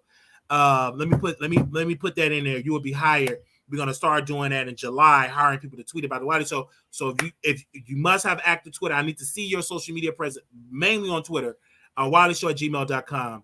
Make sure you email me. But the reason why we got Jason Lee on the docket here, because Jason Lee had the Impact Award, the 3rd annual Impact Awards. The 3rd annual Impact Awards. And he was trending on Twitter. And because I am an obsessed fan of Jason Lee, he's one of my favorite entrepreneur, my favorite celebrity. I keep it tabs on Jason. Follow his career all the way from California. I follow his close friends all around. I study Jason. I took his course, everything. So Jason Lee Impact Awards, this was the title that fell in my spirit because I was encouraged by Twitter. Jason Lee Impact Awards had more A-list stars in attendance than the BET Awards. Jason Lee have been trending on Twitter after putting together his 3rd annual Impact Awards. Let me post this article on Twitter. I'm sorry, I'm going to post it in the chat so you all can definitely see this and read it for yourself. I do want to thank my team for doing this. I just came up with the title, and I'm going to pin that. So make sure y'all go and do that. Okay? Let me make sure I finish reading that. Okay? 3rd Impact Award. The award show was a stud featuring A-list celebrities such as Tiffany Haddish, Babyface, Chloe Bailey, and Fat Joe. This has sparked debate among fans about who should be in charge of the BET Awards. Jason Lee seemed to have a niche for drawing out A-list stars. Okay, this sentiment has been further echoed after the 2023 BET Awards, which lacked a notable presence of celebrity guests in attendance. Tonight on The Wiley Show, I'll be discussing this topic and explaining why Jason Lee should be put in charge of the BET Awards moving forward. Tune in to hear my thoughts. It is clear that something needs to change when it comes to BET Awards, and Jason Lee Impact Awards have shown us that he's more than capable of drawing A-list stars. It is for this reason I will be discussing why he should take the reins of the show during tonight's episode of The Wiley Show. Don't miss out. So I want to personally say this because he attracted all these stars. And I'm listening to haters. Cardi B didn't show up. No, she didn't. But let me tell you who was in attendance. Tiffany Haddish, Babyface, all these A-list stars. Chloe Bailey gave a speech and they posted this actually on, they posted this on Hollywood, on Vibe magazine. Is this on Vibe magazine? On Vibe magazine, and because in this article they said Hollywood unlocked to honor they honor Whoopi Goldberg and Babyface. Whoopi Goldberg is an A-list actress. She videotaped her acceptance of the award. I was like, wow. Vice President Kamala Harris got honored or addressed. She actually recorded a video and thanked Jason Lee for all of his works. The BET Awards didn't even have nothing mentioned about Vice President Harris. Nothing mentioned about Whoopi Goldberg. Tiffany Haddish, all of these stars. Fat Joe, Babyface, Chloe Bailey, her sister. They weren't even at the BET Awards. They was at the Impact Awards, and it was in the same region, Los Angeles, California. They had theirs at the Beverly Hotel. So when I was hearing people criticize Jason Lee, I literally had to say, we have to stop. Now, is Jason Lee perfect? No. As content as some stuff, he do some stuff, we could roast a guy. But some stuff we need to sit down and we need to learn from Jason Lee. So what I did, I said, we need to learn from Jason Lee. So I opened up. I said, I'm still learning. And I said, this is the reason why the Spirit telling me to keep learning and study Jason. This is why I've read his book. This is why I'm rereading his book. God Has Much Forgotten About It. Make sure you go get it at Barnes & Noble. Because I need to study this man's business sense. Because I want to say this. I ain't going to say no name because y'all ain't strong enough.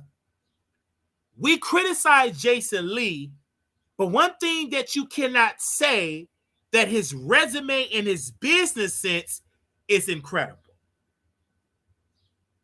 When you look at the deal, this man negotiated a radio show deal with iHeartRadio.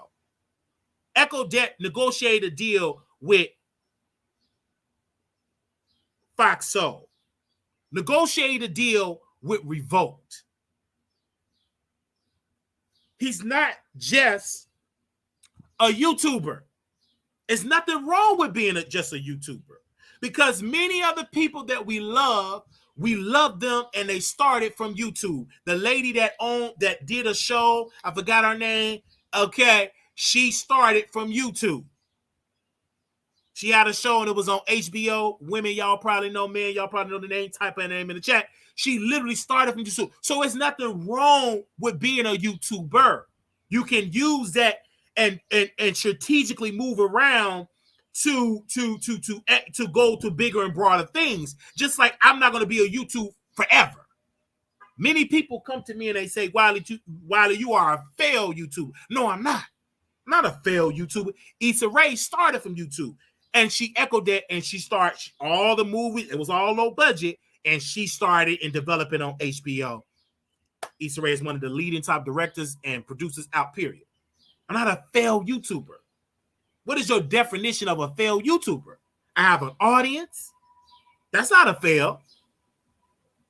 Your definition is different. Maybe your definition is you only a successful YouTuber if you have hundreds of thousands of people watch you daily. Well, it's a lot of us in a failed YouTuber because none of us in this particular sector got 60 million people watching us live. None of us is even close to one of the leading white YouTubers that are out there. Name them. None of us that we watch today are on the level of a Jake Paul. So we want to use the word as being a failed YouTuber. None of us in this particular sector, and I can name them all, don't even come close to those white YouTubers. Are we a failure? When the list came out as the top leading, most paid, most richest YouTubers, none of these people that is on my algorithm was on that list. Are you a failure? No. You are successful. And Jason Lee is showing us how to get it done. He drops little nuggets. Some people regret dragging Jason. They regret it. A lot of people would have done business with certain individuals, but because they dragged Jason Lee, they're not paying no business with them. That no business with this particular person, because all you have is YouTube. Jason don't just got YouTube. He got a website that is grossing millions. He got an Instagram page that is grossing millions. He got a deal with Revolt. That's a 6-figure deal. He got almost a six-figure deal with App Radio. It's a deal with the Amazon. He have multiple deals. He's not showing up on the red carpet interviewing people. He's throwing the event. And I want to say this. Jason also tests people. He tested someone that he wanted to mentor. He tested him. Tested this brother because he saw how talented this brother was. So we talk about Armon Wiggins. He was very talented. Brother Jason Lee went on the show, donated hundreds of dollars. He wanted to put Armon under his wing. Brought Armon to the show with Kanye West. Brought Armon actually to the Impact Awards. Yeah, we're gonna say the name dirty. I don't give a damn if you don't like it. I don't care if you say I'm obsessed. We'll keep on just saying it then, baby, because this is my show. Because I'm going to say names over here. I don't give a damn if you don't like it. And he brought him with Kanye West, took a picture with Kanye West, ate fruit with Kanye West, ate bananas with his children.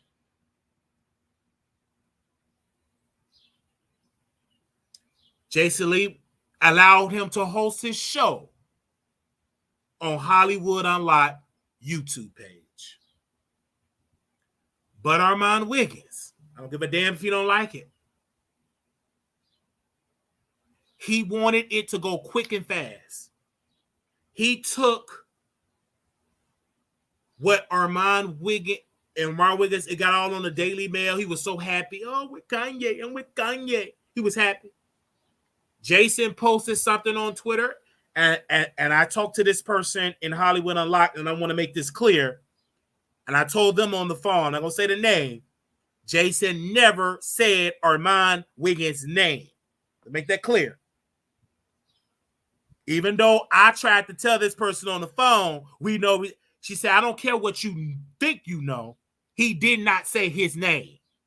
I said, so you're just making an assumption he didn't say his name. You're just assuming he didn't type his name and dragged him directly.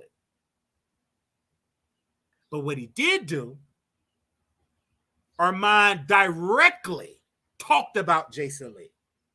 What he did do, directly post Jason Lee personal business with his producers and private correspondence and brought it to the internet. This particular person I'm on the phone with said, Wiley, you're different because you did not have a personal relationship with Jason Lee. Only thing that you were saying is talking about him being fat. That's it. You didn't burn his book. You couldn't hardly read his book. That's it. And Jason, it was all fun.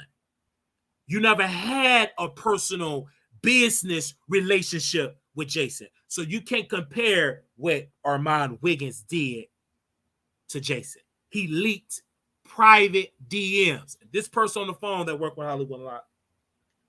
In this business, we thrive on secrecy, privacy. We thrive on that. We thrive on privacy. When people send us DMs and send we thrive on now sometimes JC has said, but you can't be just leaking stuff. You got to be very strategic when you do it.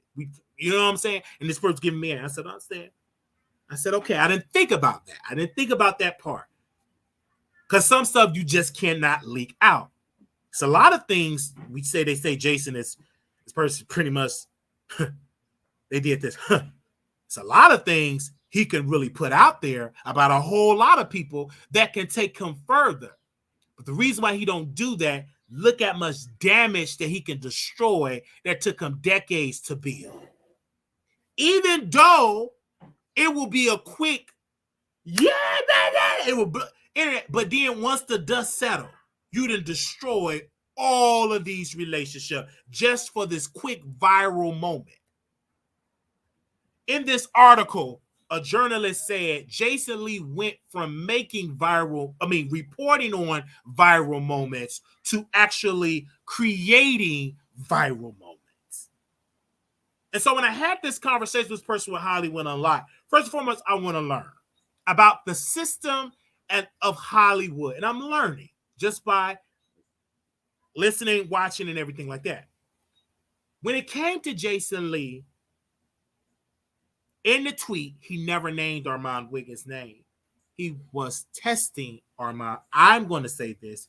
He was testing Armon to see, is he going to drag me? How can he take me being throwing out this little thing? Let me see how he going to move.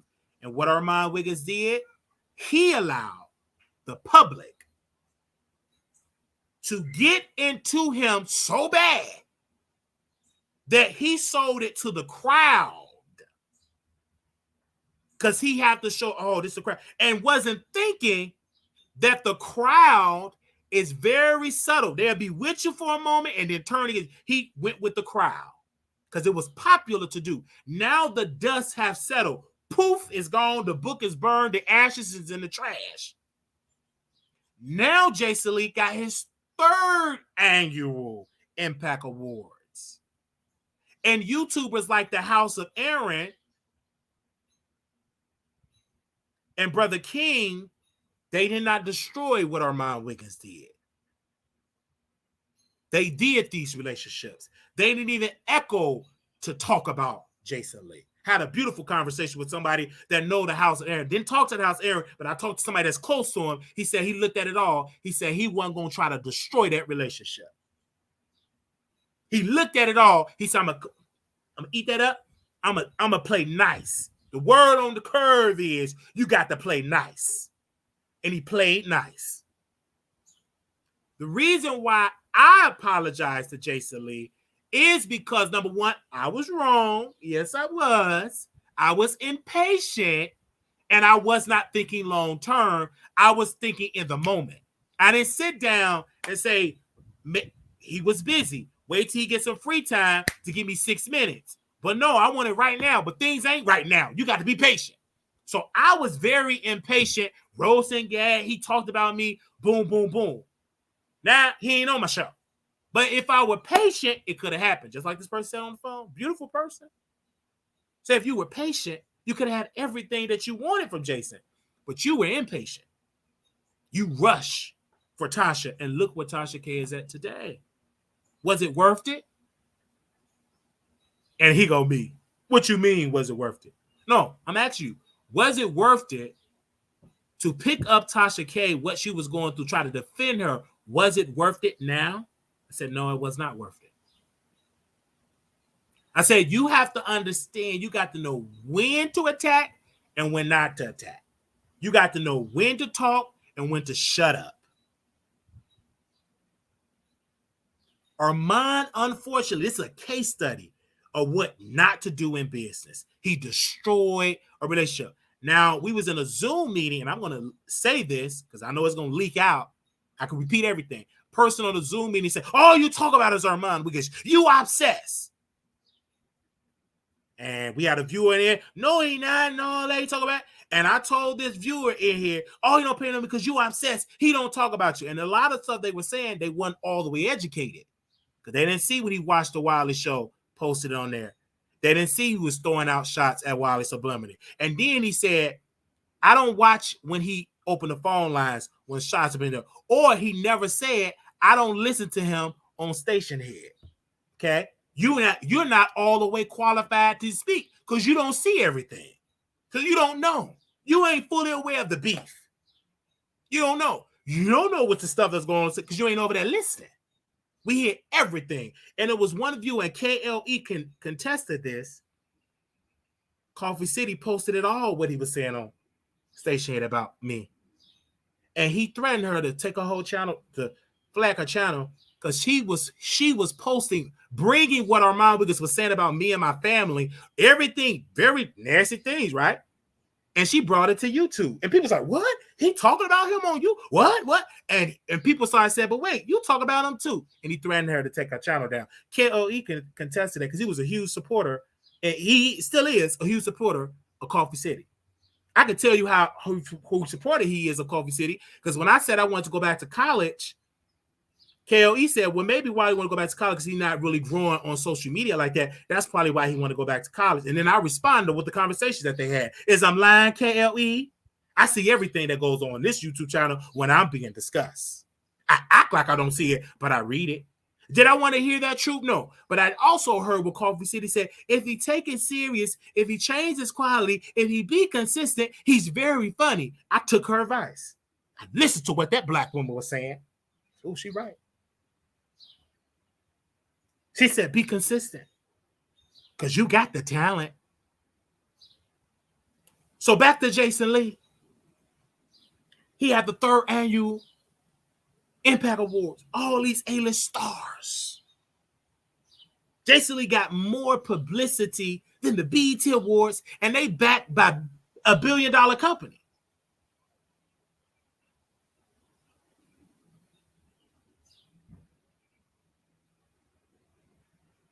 $1 billion company.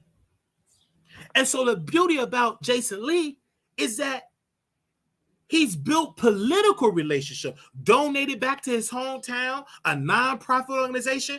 But when you listen to Armon Wiggins, because he regret dragging Jason, he just got to drag him now. Because one thing that Armon Wiggins don't have, he cannot come out and want to apologize and be sincere because he think he didn't do nothing wrong. He ain't nobody come. Did Cardi B come to the Impact? You so small-minded. You keep on talking about Cardi B because you're small-minded. Now, I'm not saying Cardi B is small, but Jason's relationship ain't all with Cardi B. One thing that Jason Lee do have with Cardi is an interview, something you don't have. Impact. You keep on talking about, did she attend the award show? No. But she sat on his show, meaning that opened up more celebrity like Babyface and everybody else, Keke Palmer, to sit on down with Jason. Why? Because he had one of the top stars in the world, Cardi B, on this platform. But he talked, and then because you people that think I'm just obsessed, you think he don't talk about Wiley, okay, sit on down. I'm going to educate you. Wiley only care about Jason Lee. Now, he didn't say my name, but we know who you're talking about. We ain't stupid. All of y'all went in no slow class. I know I was, but some of y'all was in some AP. Some of y'all was in advanced calculus. Y'all all want slow like me. Ink chop.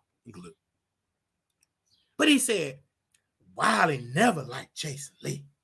But when I fell out with Jason Lee, oh, he's the darling of YouTube. That's a lie. I've been talking about Jason Lee, been knowing of Jason Lee before you fell out with Jay, before you became Jason, the darling, and the super chat that he gave you. We didn't purchase his book. His book came out way before y'all came and started conversing. So that's a whole lot. And Jason Lee talked about me first on his show before he booked you. So you actually came after me, technically, Armon Wiggins. Because he posted a whole series. He dragged Tasha K and he dragged me. Did he, Paul?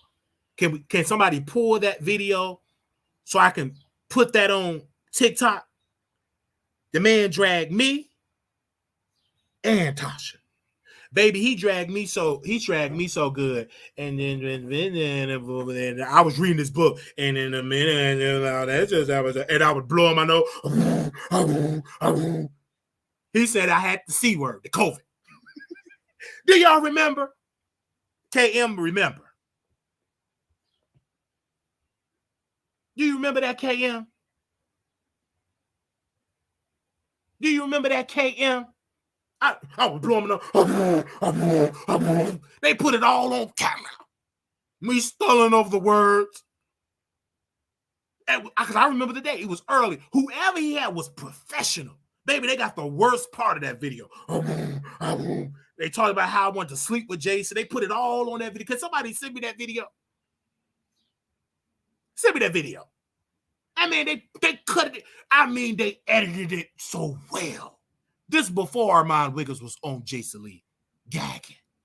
He was gagging at the Wiley show. Did you see that? Did you see that? Do you remember that? Can somebody send it to me? I'm going to post that on my TikTok. I mean, I was blowing that nose. At that time, I had bad allergies. I didn't know nothing about no allergy, man. I'm just blowing the nose. You never seen it, KOE? Because somebody fan that video? It was a whole video because what Jason used to was so good. He called Tasha K a gremlin. No, I think he talked about Tasha K before. This time he really dragged me because he used to talk about YouTubers in a video. It was produced very well. Oh, you never seen that video. Child, let me see if I can find that. Whoever can find that video. It was before, it was during the pandemic. That's how far it go back. Man, it was that video. But I know I seen it. Y'all didn't see that video. No, I didn't see it. Don't worry, I'm gonna find it. I'm gonna stay up. I'm gonna hit the midnight order to find that video to replay it. I gotta show that. So back to Jason. And so yes, during that time with Jason Lee, and you want to see it? Yes. I gotta find it because it was back in what was the pandemic? 2019, 2020? Yeah. Oh, Armon was right to drag that because I'm thinking in the moment. I wasn't thinking long term. Yeah. I wasn't thinking long term. I was thinking in the moment. Now that the dust has settled, I was wrong. Armon should have it wasn't that bad to sit there and drag. It didn't call for that. And I knew Armon felt some type of way when he called me. The one that they claimed that I'm so obsessed. Yeah, I'm obsessed. But if that's the case, then why are you calling somebody that's obsessed about you from Paris?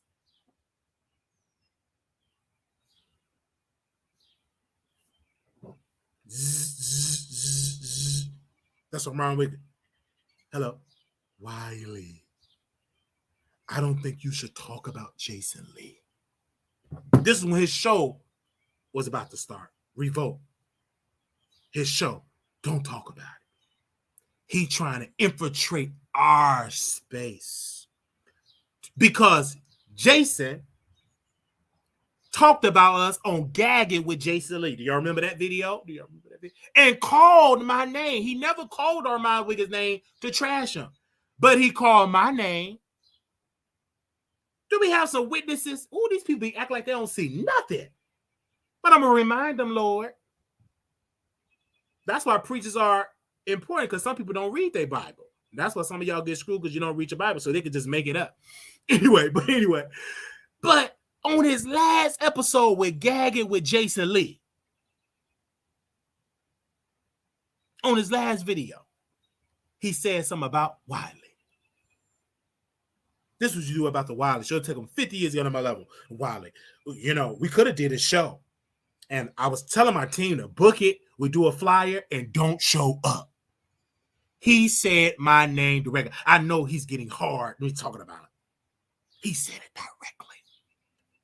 About a day or two later, the one that they claim I'm obsessed over called my phone.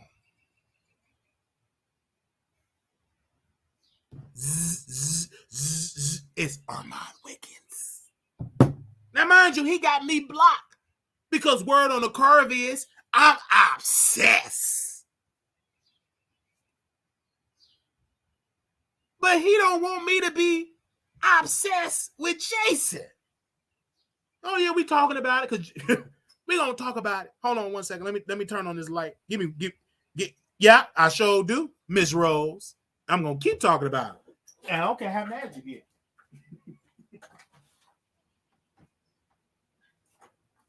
Yeah, I'm going to keep talking about him. I don't care. So he called me from Paris, telling me not to talk about Jason Lee. And I had to think about it. I'm like, why this man calling me, telling me not to talk about Jason Lee? And he never sounded convincing. But in his mind, he thought he was so convincing. See, you don't let a stranger infiltrate our space. But he infiltrated your space first by coming on your show. And he booked you and paid you, got a picture and all that type of stuff he did. But you telling me not to do it. You're telling me not to cover him. And he said, well, you're going to do what you're going to do anyhow. You ain't gonna but let me tell you, I wouldn't have him on the show. I regret talking about him. Regret talking about him. So I never did it. And I ain't gonna talk about him no more. I knew that was a lie. Because you said that about me every other month. Still got my name. And them ping suckers. So, Jason Lee interviewing Cardi B. And I talk about it. That video got almost 20-some thousand, I think it had 20-some thousand views. We reviewed it.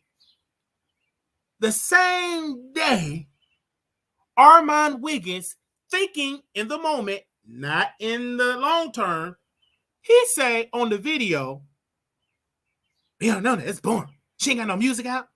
Cardi B, you need a new interview. Disrespecting Cardi. Trying to get at Jason, giving Jason every ammunition to destroy this whole sit-down interview that you want to have with her. But you said on the phone you ain't going to talk about Jason. But you saw me talking about it. And you talked about it and destroyed the relationship. You sat there and talked about it and destroyed it. Telling that woman she's stupid. Pretty much what you told Cardi, she was stupid for going over there talking to Jason Lee. Telling Cardi, you need another interview.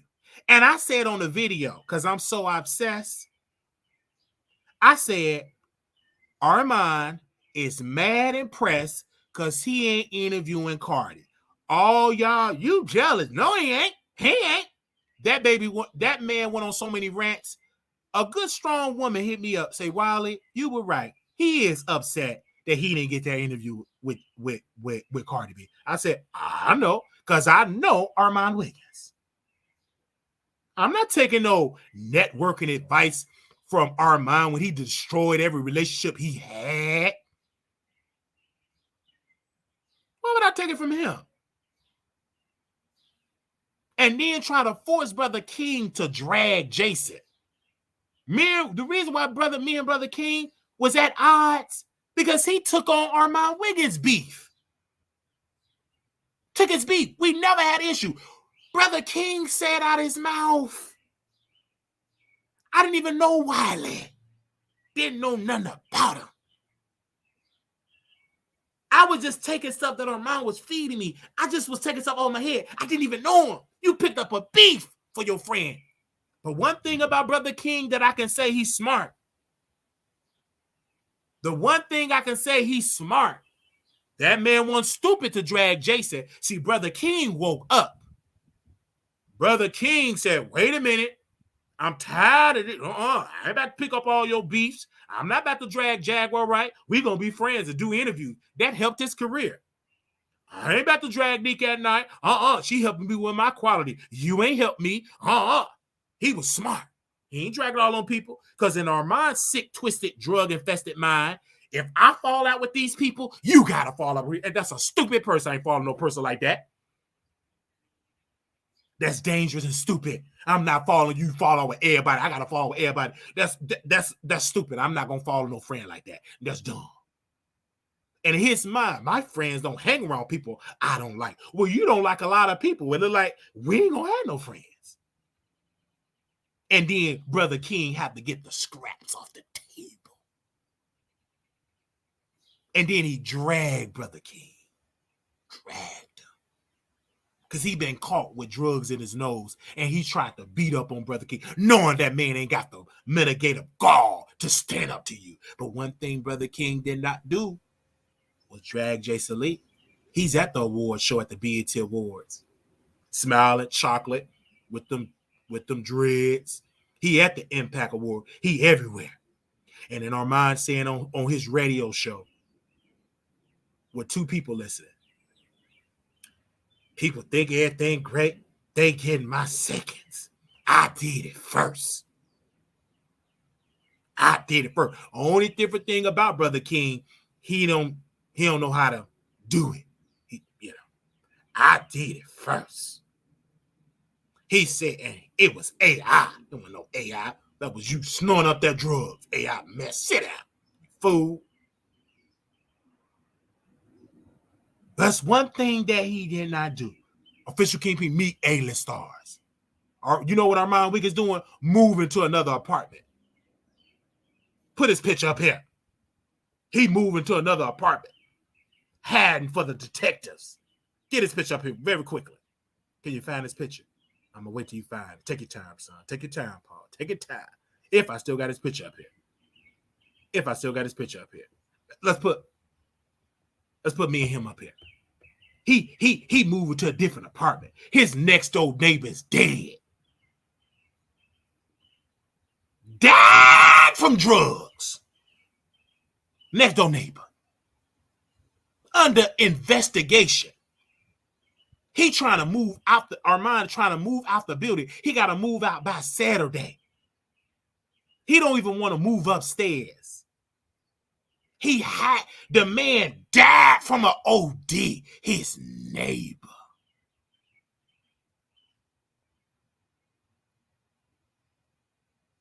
Croaked up out of there. And Armon Wiggins said this, and I told the LAPD detectives, he said, I didn't like the neighbor. Couldn't stand him. I showed him the timestamp, sent it to the detectives. I didn't like that neighbor. Didn't like the neighbor at all. Didn't like the neighbor with them cats. Because my dog grew. Didn't like the neighbor because they play that EDM music. That music got on my nerves. I said, I ain't trying to be no snitch. But that sounded like motive to me. So I sent them the recording. It sounded like a little motive. I said, he said on a radio show, this the time step right here. I think you need to investigate him and that boyfriend. Investigate him. And he do drugs, because this is a picture right there. And he got some products to detect fentanyl. So if he got products to detect it, what's going to stop him from having some stash in that apartment that he trying to rush out of? He need to be investigated. See, a lot of y'all didn't know his neighbor died. That's what he shared on Station Head. Because y'all ain't on Station Head. Y'all somewhere asleep. You're sleeping. Don't worry, Mr. Christina Moore.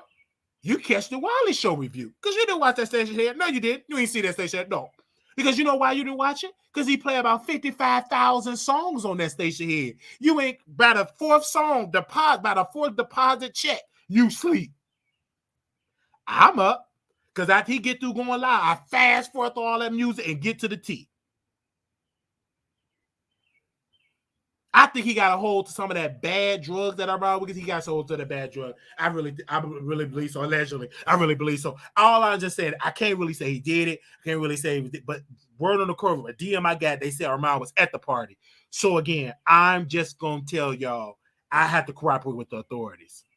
I just have to send them something.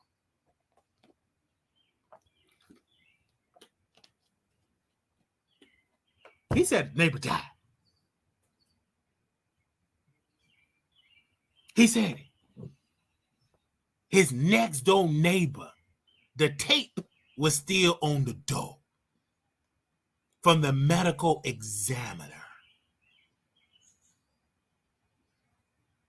Yeah, that was the video. Somebody sent me the video of myself. That's me responding.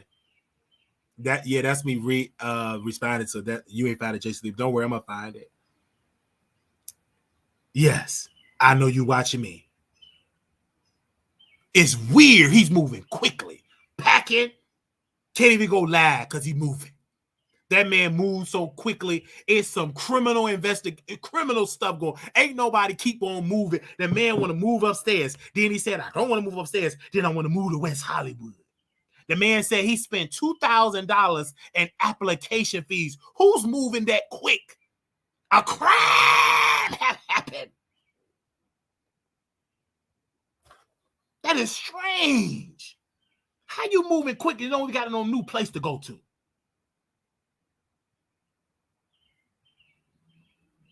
He's trying to hurry up out of that apartment. He moving strange.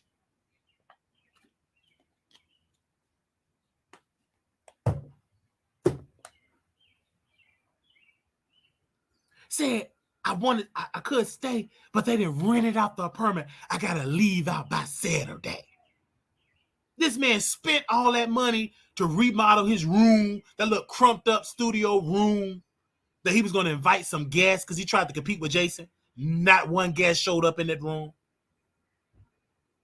It wasn't even enough space for Milagro Graham to spread her legs open to smoke a blunt, so she had to smoke it in the living room. Denise said, how do you know that man had a fentanyl detector? Because he posted in the video that got 100,000 views. And then Miss Terry was there listening. And then he said, someone called the cops. Mm-hmm.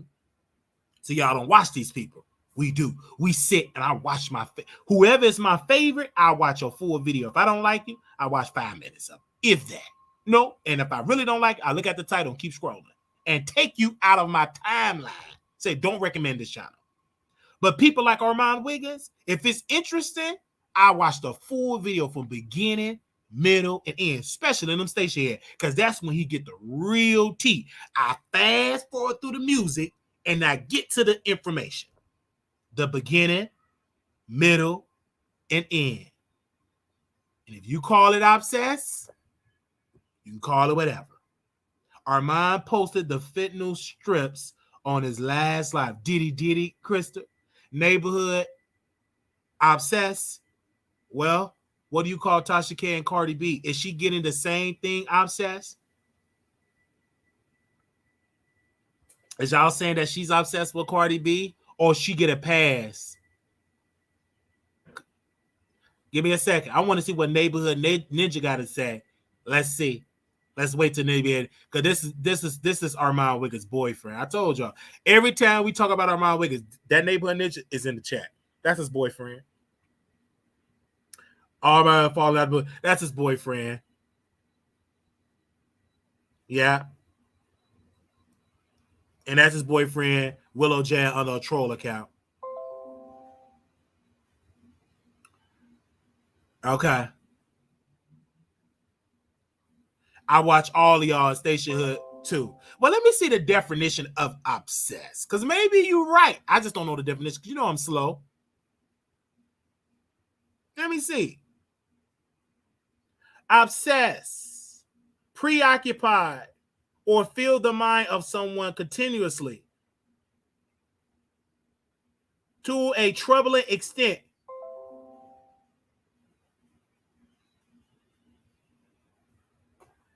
I don't think I'm obsessed, because we don't talk about him every day. We talk about when he's relevant. If I was obsessed when he ain't relevant, I'd talk about him. When he ain't on, I'll be talking about him. We talk about when he's relevant.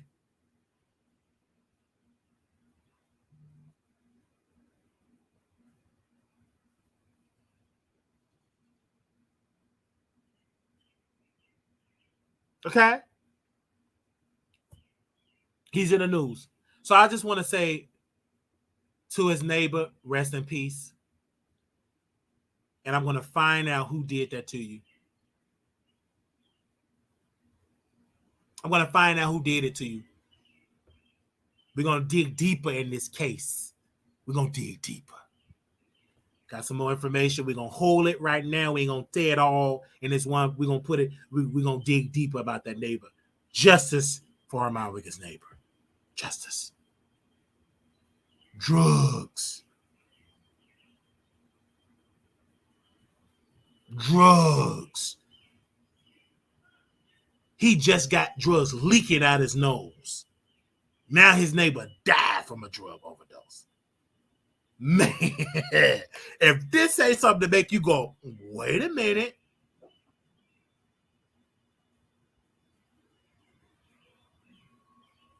So we're going to investigate.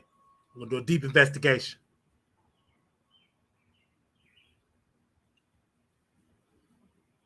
We're going to do a deep investigation. All right. We got to do a deep investigation. We got to. We got to. It's something there. It's in my gut. It's in my gut.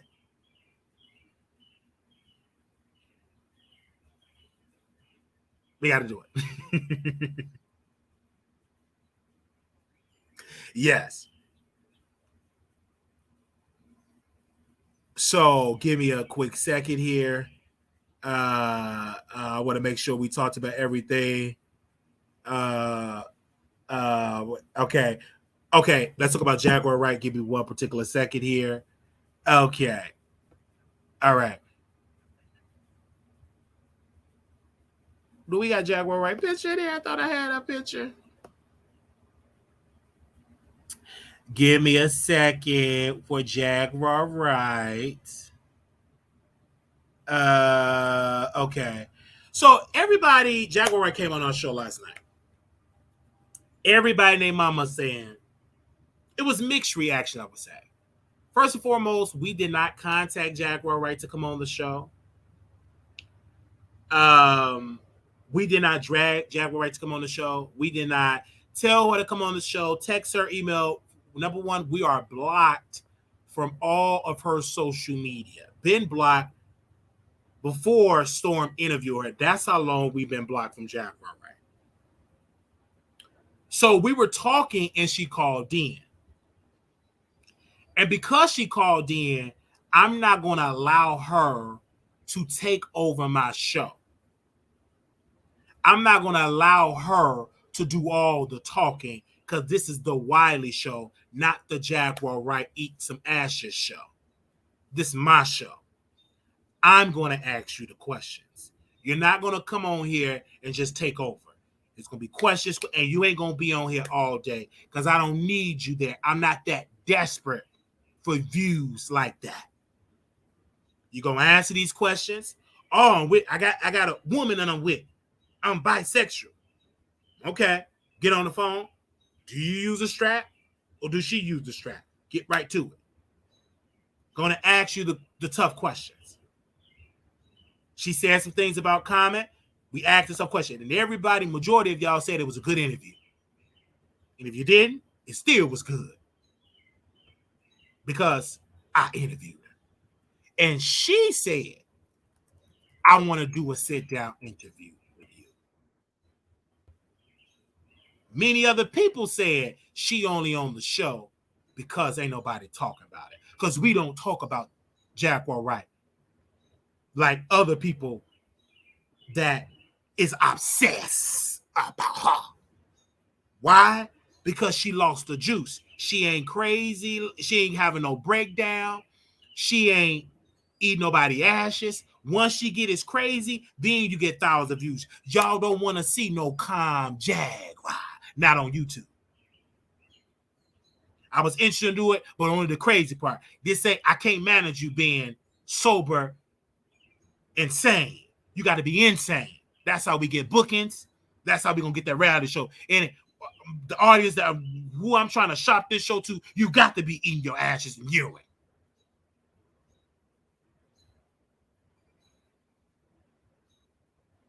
Okay? That's the only time you get thousands. You ain't crazy, ain't gonna get no views. Get up out. We don't want no sane. Come back when you manic. Then we can talk. Then she said a lie. The judge said, I don't have to take my medicine. This lady literally said, we're going to open up the phone lines. The judge said, I don't have to take my medicine. Ain't no judge in this world gonna tell you with some sense, don't take your meds. A woman that's been ordered to speak to a psychiatrist.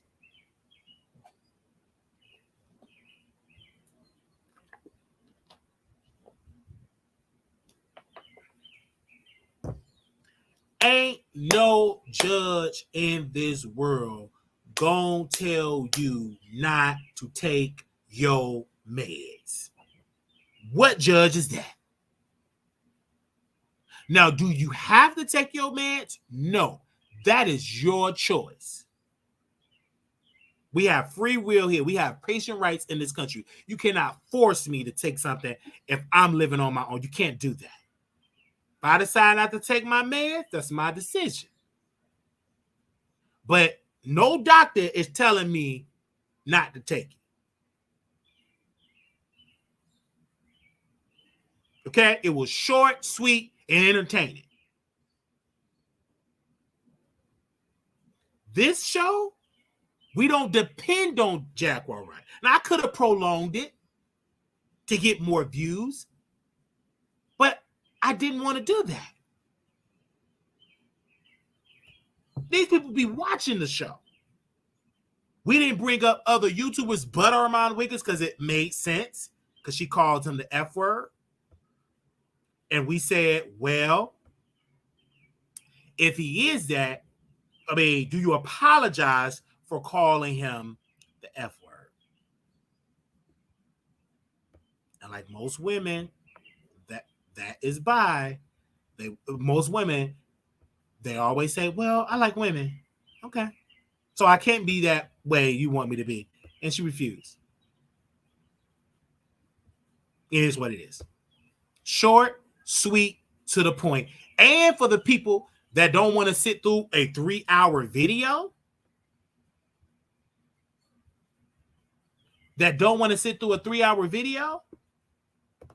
we literally streamed just her segment. For anybody that did not want to sit through a 3-hour video. We sit through literally. I'm not going to kiss her butt. Ain't nothing to kiss. She broke, mental illness. Her son was it. She's first husband was a flop. Mama broke and poor, got evicted. That ain't nothing to kiss. It needs to be kicked, not kiss. She's broke. She don't have a musical career. She ain't on tour. What, eating ass? You think I'm going to kiss that? No. Come with these hard questions.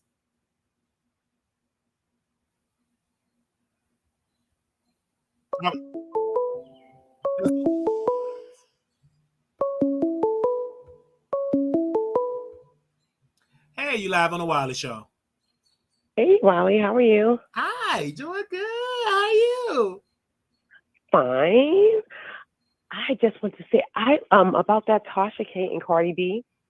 Go ahead. I don't think it's going to end well for Tasha K. I think she needs to stop while she's ahead. Yeah. I think she should really stop while she's ahead. She's in the court with the bankruptcy, and now Cardi B's lawyer has dragged her back in court. And now they're going to go through her information with a fine-teeth comb, you know. And she's playing like a white man's game. Like white men get away with, you know, and allegedly moving money around and stuff like that. They're not going to allow her to get away with that. They're going to end up throwing the book at her. And I think she should stop while she's ahead. Do you think Tasha K is obsessed with Cardi B? I don't know if she's obsessed. I wouldn't say obsessed. I think she has a grudge. And I think she's just, I think her personality won't let it go. All right. Well, thank you so very much. Also, I wanted to bring up, because I'm the person that called the last time to speak to dead people. Okay, and my premonition came true. I sent you the information earlier. We talked earlier, yes. The remains, everything I said was true. So whoever said I was a false prophet, that was a lie. Because people were tagging me saying you were right. So you were right. But I want to ask you, do you think, because they using the word obsessed, I'm a little slow here, because when I say slow, I was in special ed. I'm a little special. can't use the word slow because it ain't politically right. So I'm special. Okay. So do you think I'm obsessed with Armon Wiggins? Because that's the word of the curve. You there, ma'am? Hello? I don't know if she can hear me. Can she hear me? Hello? Hello? I'm sorry, hello? Hello? Let's answer the question. I'm going to reword. Oh, I don't think that you're obsessed with Armon. I think that he's content. I think you bring him up when he's content, but I think you just mess with him a little bit because you can. I don't think you're obsessed with him. No. Because the word obsessed is if I'm wearing his clothes, the same clothes, talk about him when it's like every day, all day, every day, 24. Like that could be obsessed. This is when he's in the news. Yeah, I wouldn't say obsessed with him. I think because I don't think that's the right word. Maybe talk about it a lot, but obsessed, that's a strong. I don't think people ever met somebody that's obsessed. Now, if I was showing up at the apartment, showing at the party, showing up at the grocery store, then you could say, but man, I'm saying I never hopped on a plane to go see him. I wish y'all two together. I think it would be amazing. Would be amazing. They always talking about upset. They got a limit. They must be special too, because their vocabulary is limited. They got to come with a different word. I don't think that word describe what I'm doing to Armon. They got to come with a different word. Because obsessed ain't the word. Obsessed means that you're eating, living, breathing. Like you eat with a picture of him in front of you. Oh, you can't do anything without thinking about him. That's ain't no way. I don't have a picture of that man. I don't be upset. When I'm done with talking about this, I literally am done talking about Armon.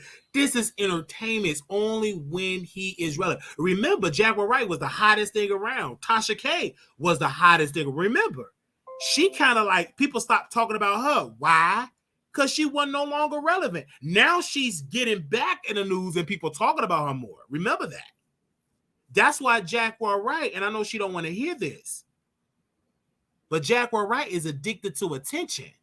It's not the money, because she didn't get it. She just loved the attention.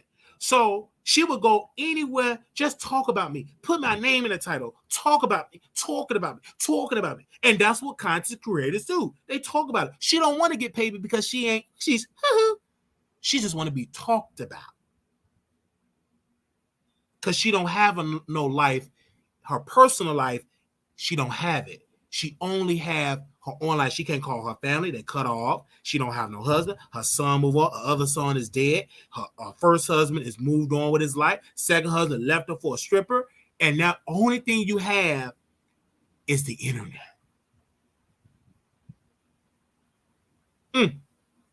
That's sad. You there, man? Okay. Hello, can you hear me? Yeah, I can hear you.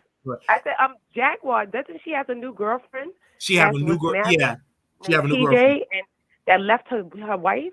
Yeah, for her. That's what she said. She's such a liar. That's what she said. Because I was like, that's crazy. And I think that she needs to be taking her medication, and I don't think that the judge would advise her or tell her that she doesn't have to take her medication. Telling her not to take her meds. Ain't no judge telling you that. And people say, but Wiley, you say you had a picture of her. Yeah, it's a joke, honey. I don't have a picture. If you go to my room, if you've been in, some of y'all, none of y'all been in my room because I don't record in my room. But I used to record in my room back in my old apartment. It's a picture of Brother Malcolm X. That's it. Brother Malcolm X and a picture of Dr. Martin Luther King and Reverend Abbott. The Reverend, when his top advisor. Them the only two pictures. And my friend, shout out to him, he said my room looked like a prison cell because I got posters with thumbtacks. That's it. I don't have a picture with Armon Wiggins. Why do I have a picture with him? I don't think you're obsessed. I can see him in crystal HD on camera. He's so obsessed with that man. No, I don't think you're obsessed. No, I just think they're not using the right word. Obsessed is the wrong word to describe the situation. And it's fun. It's like it's content. Like we talked in the first segment, and nobody have talked about the affirmative action, and we did that the first topic, right? Yeah. So it dawns on me, where are these people at that say, I don't watch you because you just talk about Armon? We talk about a whole plethora of stuff. We talk about Armon at the end. But these and you haven't been talking about him. You only talk about him when he was content, like when he came up, when Tasha K was talking about him. I think you spoke about him. Yes, I don't think you're obsessed. Because when it was, I think you just mess with him a little bit when you can't, because of y'all little back and forth. When it was relevant, because we took a break. You know why we took a break for those days? Because he wasn't doing nothing.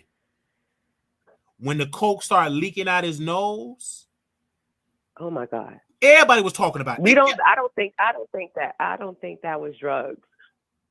I don't think that it was drugs. It probably was crust. I don't think it was drugs. But the court of public opinion, they all said it was drugs. So, it was AI. He said it was AI. I just think, honestly, it was some crust, and he forgot to blow his nose. I don't think it was drugs. And if it was, you bold. But this is the thing, man. He made the allegation stick when he's showing some fentanyl detector spray in packages on the live. Why would you post? And then a couple of days later, he said, my friend died. My neighbor died from a drug overdose. And the medical examiner put it. Now you just got over, and now you say your neighbor that you hate. Listen to me, man. He said on station that he hate that neighbor, couldn't stand him. And he said, oh, you know what happened to him? He dead. He's dead. Drug overdose. Wow. He said that on station. See, maybe that's where he got the fentanyl detectors from. Because sometimes when people pass away in your area, and especially if it's like a gritty area where drugs are frequent, they give you those packages. Because actually, I worked in for domestic violence and people that was on drugs and stuff like that in recovery, and they would pass out the Narcan. Like, just give them out to anybody and tell you, just keep these in your house because you never know. And I'm like, I don't use drugs. I don't. They were like, but you just never know. Maybe being that his neighbor passed away, they gave him that. It was like, look, sir. He probably told them, like, look, I'm not on drugs. They was like, yeah, whatever, sir. Just take these and be safe. Maybe that's what happened. Yeah, that could be a maybe. Or maybe he deleted that neighbor. Because people that deleted the neighbor, got the detector spray of the fentanyl. As I say, he has a fentanyl stash there, and sprinkled that neighbor up with that, and detect. I don't know. It's so many assumptions I can make with this story. Only reason why we make it is because we gonna see him on the ID channel soon. Yeah, because I would have not known any of this. He put all that out on the internet that he was doing this neighbor died. He said that. Yeah, he said his neighbor's dead. Well, they do got that show on the ID channel. What's that? Fear Thy Neighbor. Maybe it's an upcoming episode. You never know. So we shall see. Thank you, ma'am, for calling in.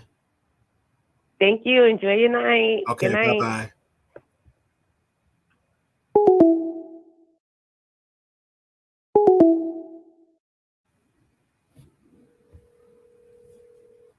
Hold on, y'all.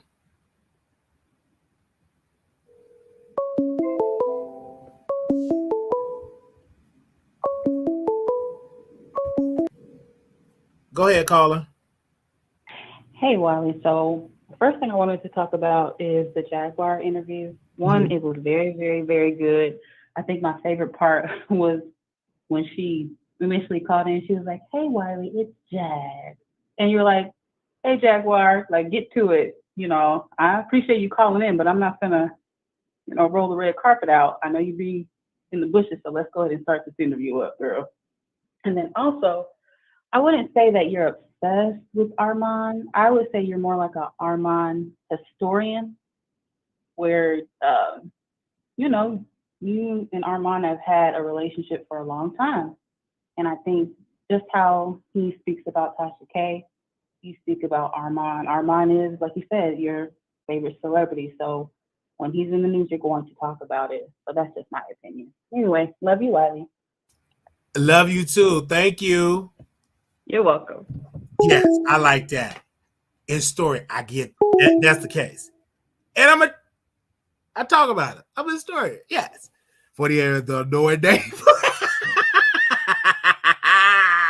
Wait a minute, that in my notes.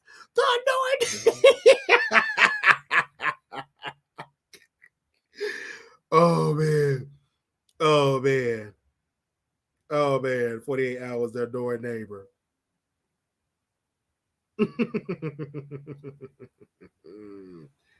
Oh, I like that. Oh, I like that. Hey, Leah TV. So I'm gonna tell y'all that. But we will continue to talk about people like that, okay?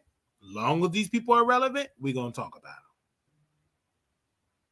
It's definitely bad timing to announce he didn't like today. Yes, that was bad timing.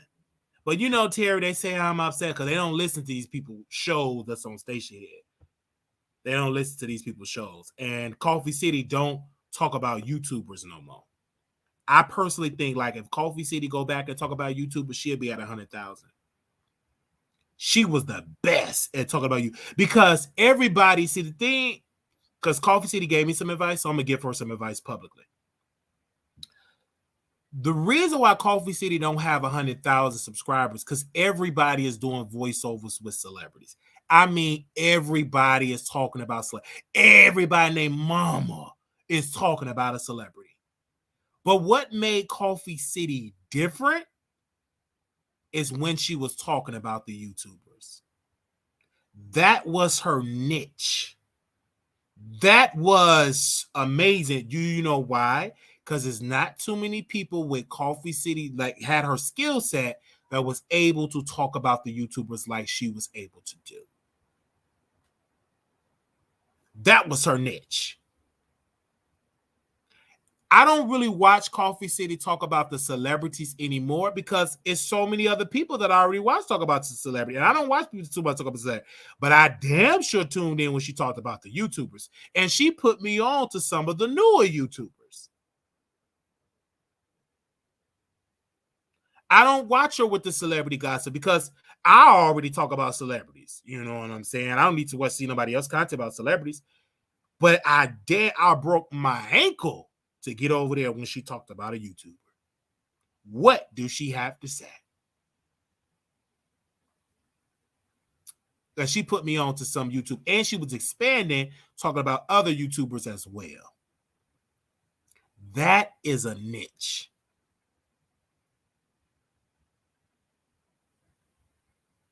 Okay? And the reason what made Coffee City successful is a niche. Just like when people talk about the Wiley show, they get views because we're controversial. But you got to be consistent. You can't be talking about me and then 6 months you got to be consistent. And Coffee City was very consistent. So if you really want to grow and you just all you want to talk about is YouTube, stay consistent and you will be there. Because I'm always in the mess. And I can't tell YouTubers what to do. You got to call her. Hey, you live on the Wiley Show. Hey, Wally, I agree with you with Coffee City. Like, go ahead. She had that point that I have to tune in because I don't watch everyone on YouTube, and she used to just break it down short and simple. So I kind of missed that with her. And I think, do you think that Armon scared her off? Oh yeah, he did. Mm-hmm. Yeah, that's crazy because she had that skill set. Yeah, go ahead. Icon, go ahead and talk. I'm about to order my rice. Go ahead and talk. Yeah, she needs to come back and talk about the YouTubers because we kind of missed that with her. I also want to say, you put me on because I didn't hear about his neighbor. His neighbor died. This is crazy to me. And it's a drug overdose. Wow, 2 and 2 is 4, if I'm not mistaken. Wow. And then Wally said that he hates his neighbor. This is crazy. So we have to look into this because this is serious. So very serious. I don't know. What do you guys think, chat? Do Armon Wiggins have something to do with this? With his neighbor? It's a possibility, but we might never know unless people dig into it. Wow, it's crazy. It's crazy. It's crazy. I hope. So I was just saying that this is crazy that the neighbor died and he hates the neighbor. he hate the neighbor. He just had a drug can I say this part though before the neighbor part? But the Coffee City thing, that was the key. I'm telling you, it was just amazing. Like it was so suit to the point. And she the said editing break it down smoothly. is because of the voiceover. See, when people, if they take because Coffee City gave the blueprint. If somebody do the voiceovers and you see how they do with the stuff, to put it like when we talk, they're gonna thrive. They're gonna soar. Because she soared with that. You remember that? Yes, I remember. She soared with that. And then other people, when they do it, they could do it too, but you got to put us in the thumbnail. You got to be consistent. You got to be thorough. You got to be on it. Just like it's some people that put my name, they get views, so they put my name in the title. Some of them don't do it right. But you got to be, they be all over. You got to know how to do it. I mean, I think she needs to put that backbone, have a backbone and come back, because I think Armon Wiggins scared her off. She did. And not only Armon, Sean Davy Wade, like they were, and you know why they were pressuring her? And Millie too. Yeah, they was pressuring her, them two. And she was going to quit or something like that. Because I remember. She when I was working at a facility, I was before I clocked in, I always come there and eat my chicken. So I'm about to eat my chicken. And she said, "Yeah, Armon, they said they're gonna do this to me because they said I've shown favoritism to you." And I said, "But they were gonna snatch her channel, right?" Yeah, they said they want to flag her channel. But we got another YouTuber that came that know how to challenge that. You can. A lot of people don't know this. With YouTube or copyright, you can challenge that to the point YouTube will get involved and be like, "Okay, you got to prove that this is copyright material. Go to court." Mm-hmm. So you can, a lot of YouTubers don't know that if somebody flag you, you can challenge anything that you get flagged, you can always challenge it, especially with the YouTube thing. And then YouTube will send you the thing and be like, okay, you got to go to court to prove this. Because remember when Kaya flagged Armon and he challenged it and they told Kaya, okay, you have to prove that this is copyright. And then she dropped it because you have about 14 days, business days to respond. And she didn't respond. So they dropped it and they allowed him to go live. That's so true. Go ahead. Now, but I want to touch back on Armon. Go ahead with so the Armon had drug allegations a couple weeks ago, and then he sold the fentanyl strip.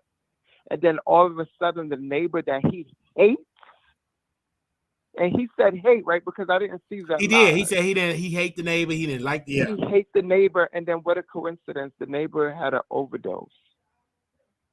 I want to know if the people are going to call the police department, the detective that's on that case, to send him that clip.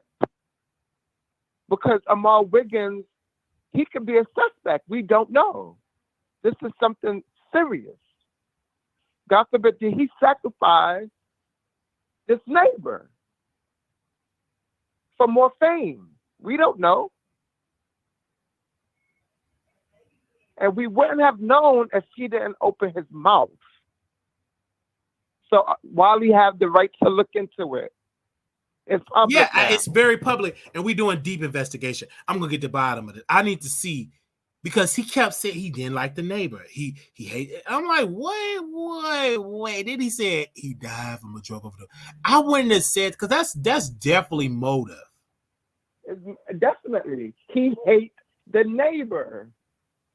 Keyword hate, and then neighbor, and then the neighbor passed away from a drug And then overdose. if you are a YouTuber trying to grow your channel, Armon Wiggins' neighbor deleted. Is he involved? Exactly. That's how you see, babe.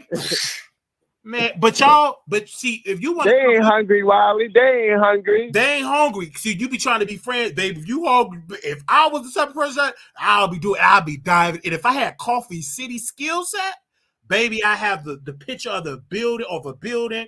I have the foot. Oh, baby, that I just don't have the skill set. So once I pay, and I'm gonna tell you, this is why we went back to work. Because that's who I'm going to pay. And I learned this from Tasha K. I said, you know what? I'm the talent. I need to pay a Shaq or what's her husband, Phoebe. I have to pay them. And I just give my voice, blah, blah, blah, and they do put all the bells and whistles and everything. Yeah. Absolutely. But yeah, that's what I want to call in and touch on. Yeah. Somebody said Coffee City is sitting on a gold mine and don't know. Yes, that's a gold mine. Because that's a market that is no competition in. Because we have the B sector, but that's with a whole nother sector with those YouTubers. There is no YouTuber that is consistent other than Coffee City that have covered the YouTubers in this sector. Now, mind you, in the B sector, those are limited because all of them got less than 10,000 subscribers.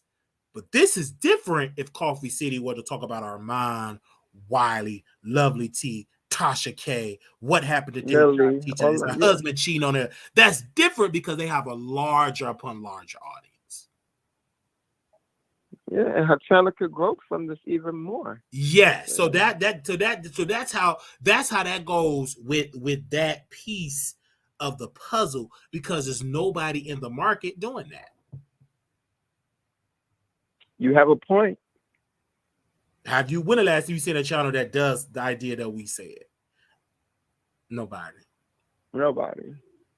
They only do it one time. Oh, Armon drag Wiley, then they done. But nobody consistently. And Coffee City will watch the lives and she will pick stuff that I forgot. She was because you literally got to do your homework. You got to sit through them 3-hour lives and the juicy part may come at the last 30 minutes.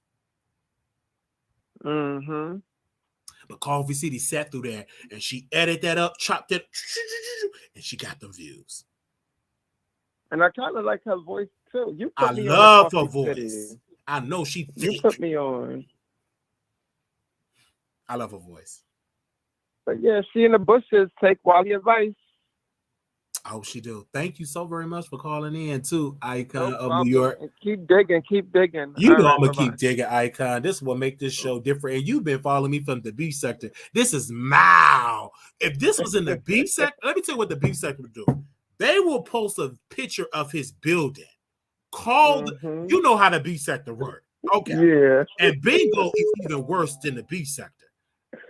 They get there interviewing the people, the neighbors, everything. Yes. But thank you, Icon.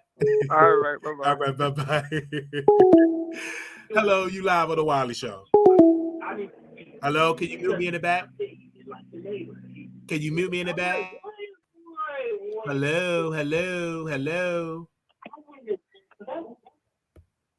2454, your last four. Mute me in the back.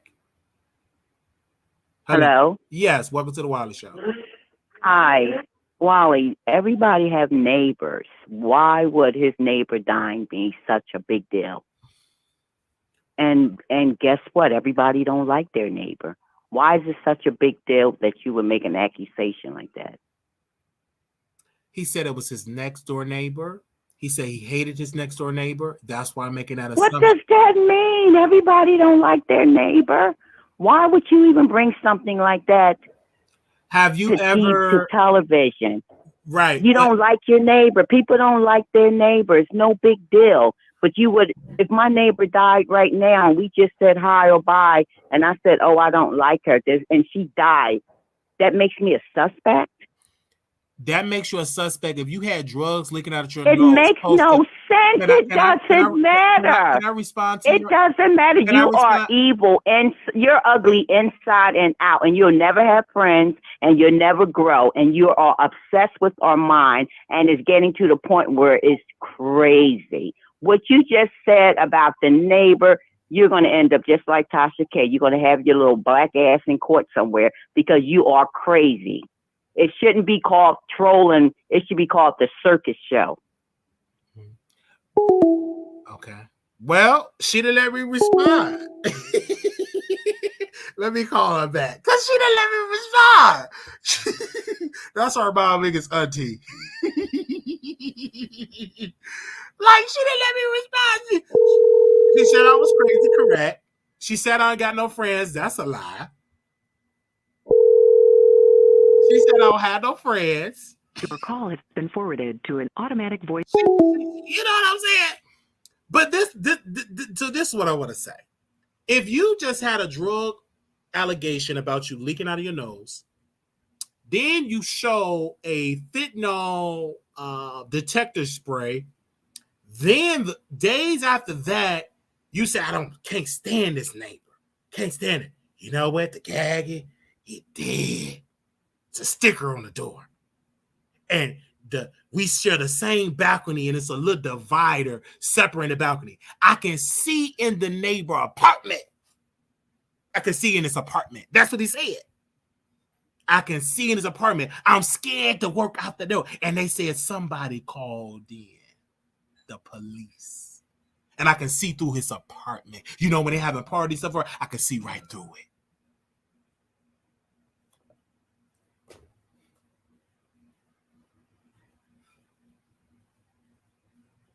Yeah.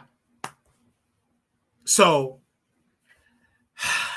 did Armon Wiggins have something to do with his neighbor deletion? You let me know in the comments. We're gonna deeper in this case. I don't know if he scrabbled him up like Jeffrey Dahmer. I don't know. But we are definitely going to keep you all updated. What we do know, he's rushing to leave the apartment. He have to leave by Saturday.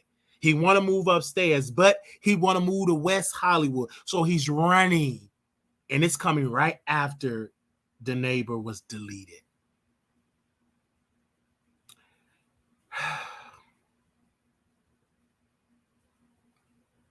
So we're going to keep y'all updated on this case.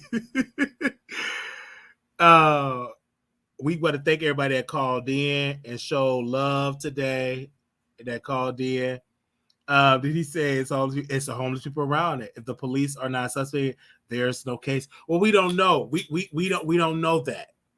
Okay, we don't know that. All eyes on me. Would you like to call in?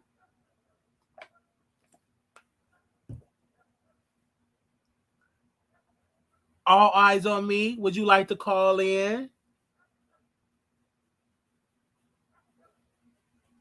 All eyes on me. Do you want to call in?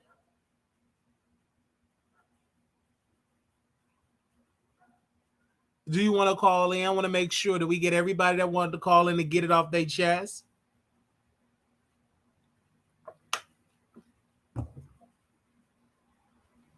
Okay. But Terry said Wiley done opened up his own case. LOL. They said he not calling it because he Armon Wiggins.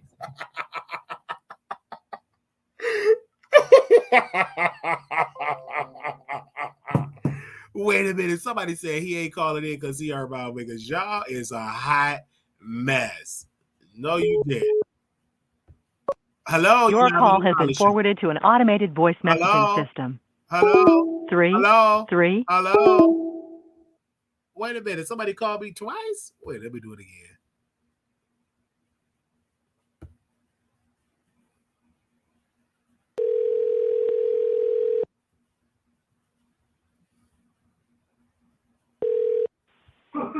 Hello.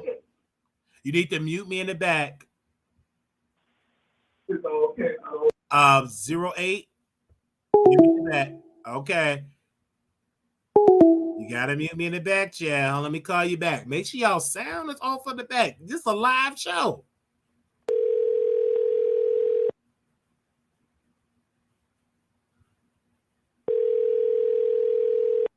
Hello. Hi, welcome to the Wiley Show. You had called in. Welcome. Hi, Wiley. Yeah, can you mute me in the back? What you got all them speakers playing? Mute all that in the back. Yes, I was giving you a call. I just wanted to say your show is hilarious. I just want to make a statement. You got me weak over here. Yes. Do I got you weak? I get so weak in the knees, I can't hardly sleep. I lose all control. Okay.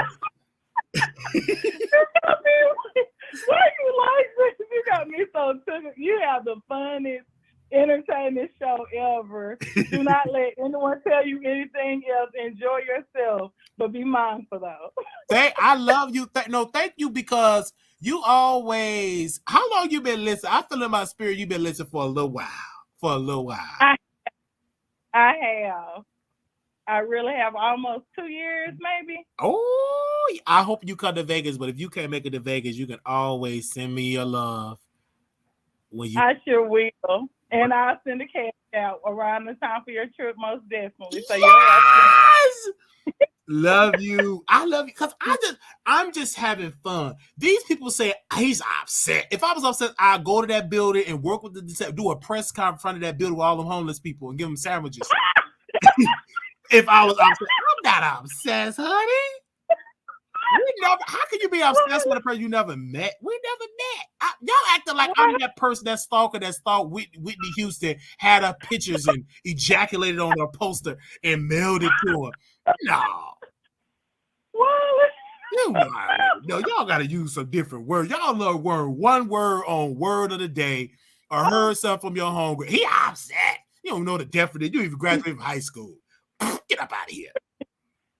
You know, everybody don't have a sense of humor. They have that partial sense of humor. Yeah. Everybody wants to get offended when it's convenient. That's just how it goes. He said, these people said, this man is obsessed. You have me weak. I looked at your side. I was like, I know he did. And I don't listen to the show. And I'm over here on the floor. Like, I just don't understand these people. Why they keep covering? Like, Tasha K can drag Cardi B. She will sue for me. She get all this best support. What? And they keep saying, you're going to end up in court like Tasha K. Okay. Armon Wiggins sue me. He put in the paperwork. He said I'm on drugs. Well, your honest, he had a white crowd of pus, and he said he was on drugs, and he said he got a fentanyl detector spray. Not you doing that, Law. Oh my God, not you investigate solving mysteries. We gotta investigate this. I'm telling you, we already got a woman that speaks to the dead, so I'm gonna get on the phone with her and I'm gonna have her conjure up the spirit to see what is he saying in the dead. Is he saying Armon Wiggins? Is he saying deposit your check? If he's saying deposit your check, he did that. So I'm about to call that lady and ask her, can you talk to him in the grave to see who did it? Oh my God. Oh, wow. Because if he say I'm not the one, he did that. So I'm gonna call that lady to speak to the dead. She already predicted the people's gonna get scrambled up out of that submarine on Wednesday. So I'm gonna call her and ask her what happened to that man. Oh my God! Wiley, you are him. I gotta see. I'm gonna find out. Don't worry. He gonna have this. But the thing about it is, our mom put this information out. Oh my God! He put it out there. Y'all get mad at Wiley when he the one that put it out there. The problem is y'all never watched his show. That's true. But I'm just trying to understand you doing the investigation. I got to investigate the case before they buried him. Shout out to my friend. We got to do this investigation because we already got a lady that talk to the dead. They ain't got to wait till they go to the graveyard. Once they cold as ice, that it activated her spirit. So, ma'am, if you're listening, could you conjure up the dead angels? Conjure them up and ask them what that man's in the grave. Ask him that. He's in LA. I'm gonna see you to record. I'm gonna see you the live so you can. Maybe you need to hear it. Do you need to hear it? I mean, I'm gonna send you the live so you can sleep on it and see what it's saying. Oh my God! Please send it to me. I promise I'll listen to it. Because he said it. Oh my God! I mean, I can't help but love you. You got me. Oh my God. That's what he said. That owe you some money if you saw the members. If I saw this, man, I should be rich. Okay, I'm gonna keep it real. I'm gonna keep it real. Oh my God. Okay, man. Well, it's nice talking to you. I know someone else maybe want to call you. in. And shout out to my friend Brittany who's watching your show as well. Shout out to Brittany. Enjoy your night and keep solving the mysteries. Thank you. I'm gonna solve it. Thank you. Bye-bye. All right. You're welcome. Bye-bye. Bye-bye. Oh man, we gonna definitely see it. Okay. If you want to donate to the Cash App so y'all can get my rice, I want to order some rice today. I'll put the Cash App on here. That's $ Marquise Wiley 28. If you want to don't. They didn't have any chicken. I didn't need it. I love Chinese chicken. But they didn't have none. They sold out. You know, black folks, we love our chicken. But they sold out, so we ordered some shrimp fried rice. So if you want to pay for that meal, I think it's about $17 if you want to pay for that. And pay for our Lyft ride to get there to get the rice. That ride was actually $12.18. So if you want to pay for the $17 for the meal and $12.81, you can definitely do it. This was a great show. Cash App $ Marquise White's Way. We will definitely resume this tomorrow. I want to say thank you to the members that showed up on our members only. We had a beautiful members only, very controversial, but nevertheless, it was great. So if you did not see that members only, please, you must have a computer so I can email you the file. We want to also thank our brother for coming on in the first segment, talking about the affirmation. Affirmative. Affirmation. I can't even say affirmation. I can't say it. Affirmative action. I'm sorry. Thank you. Affirmative action. Thank you all so very much. If you missed it, I do apologize if you all missed it. Affirmative action is what we did. And we talked about my friend that got arrested. We dived into that. He may even be facing a murder charge. Well, he ain't murdering my close friend, a Facebook friend. Let's just say that. He ain't a close friend. Let me make that clear. A Facebook friend. So we dived into that story and it was good. So we dived into that right over there on our members only. So yes, Jaylen, yes. We talked about that today on members only. So if you all missed the live, you have to have your computer or laptop so I can email you the file, okay? And you can watch it. The reason why we don't, and I don't post it to YouTube because we really get into some things. We had 31,000 subscribers because I'm upset. At 31,000 subscribers. Wow. 31,000. Wow. I would like to thank Paul. I would like to thank Ebony. I would like to thank Dee and Ebony for the website. I also would like to thank all of my supporters. I would like to thank my silent supporters. I would like to thank my producers. I would like to thank my members. I'd like to thank all of my moderators. I would like to thank them all for their awesome support. Also, I would like to thank God. First and foremost, thank him.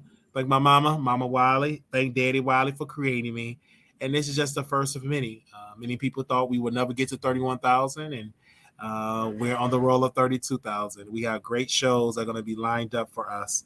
So we want to say thank you, and drag me in the comments. We will put the timestamps up once I get back of getting my rice, and we will put the timestamps up. So again, we will put those timestamps up.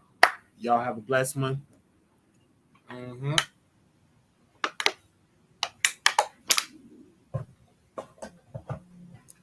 All right. And we would definitely do it. Thank you all so very much. And I will see y'all in the next episode. Thank you all so very much. We're not doing a station head. We do all that because it ain't gonna be, I'm not gonna be on that talking. So all that goes on the members only. All right. We want to thank all our members. Thank you all so very much. Don't forget Vegas, October, the first weekend in October. We're gonna make sure we put that in there. The first weekend in October 6th through the 9th. If you want to attend the Vegas trip, you can always email me at wileyshow@gmail.com. I'm sorry, wileysshowproductions@gmail.com. That's wileysshowproductions@gmail.com. And I'm sorry. Yeah, wileysshowproductions@gmail.com. And that's October 6th through the 9th. Okay? wileysshowproductions@gmail.com. And let me know that you're coming. So we're going to have a good time. in Vegas. All right. If you have any questions about Vegas, you can email me, WileyShowProduction@gmail.com, or you can call the number. You can text the number 972-674-9462. Thank you so very much. Y'all have a blessing. Subscribe. Little black boy, you beautiful. Little black girl, you're enough. When times get hard, always remember to put God first. Thank you. Bye-bye.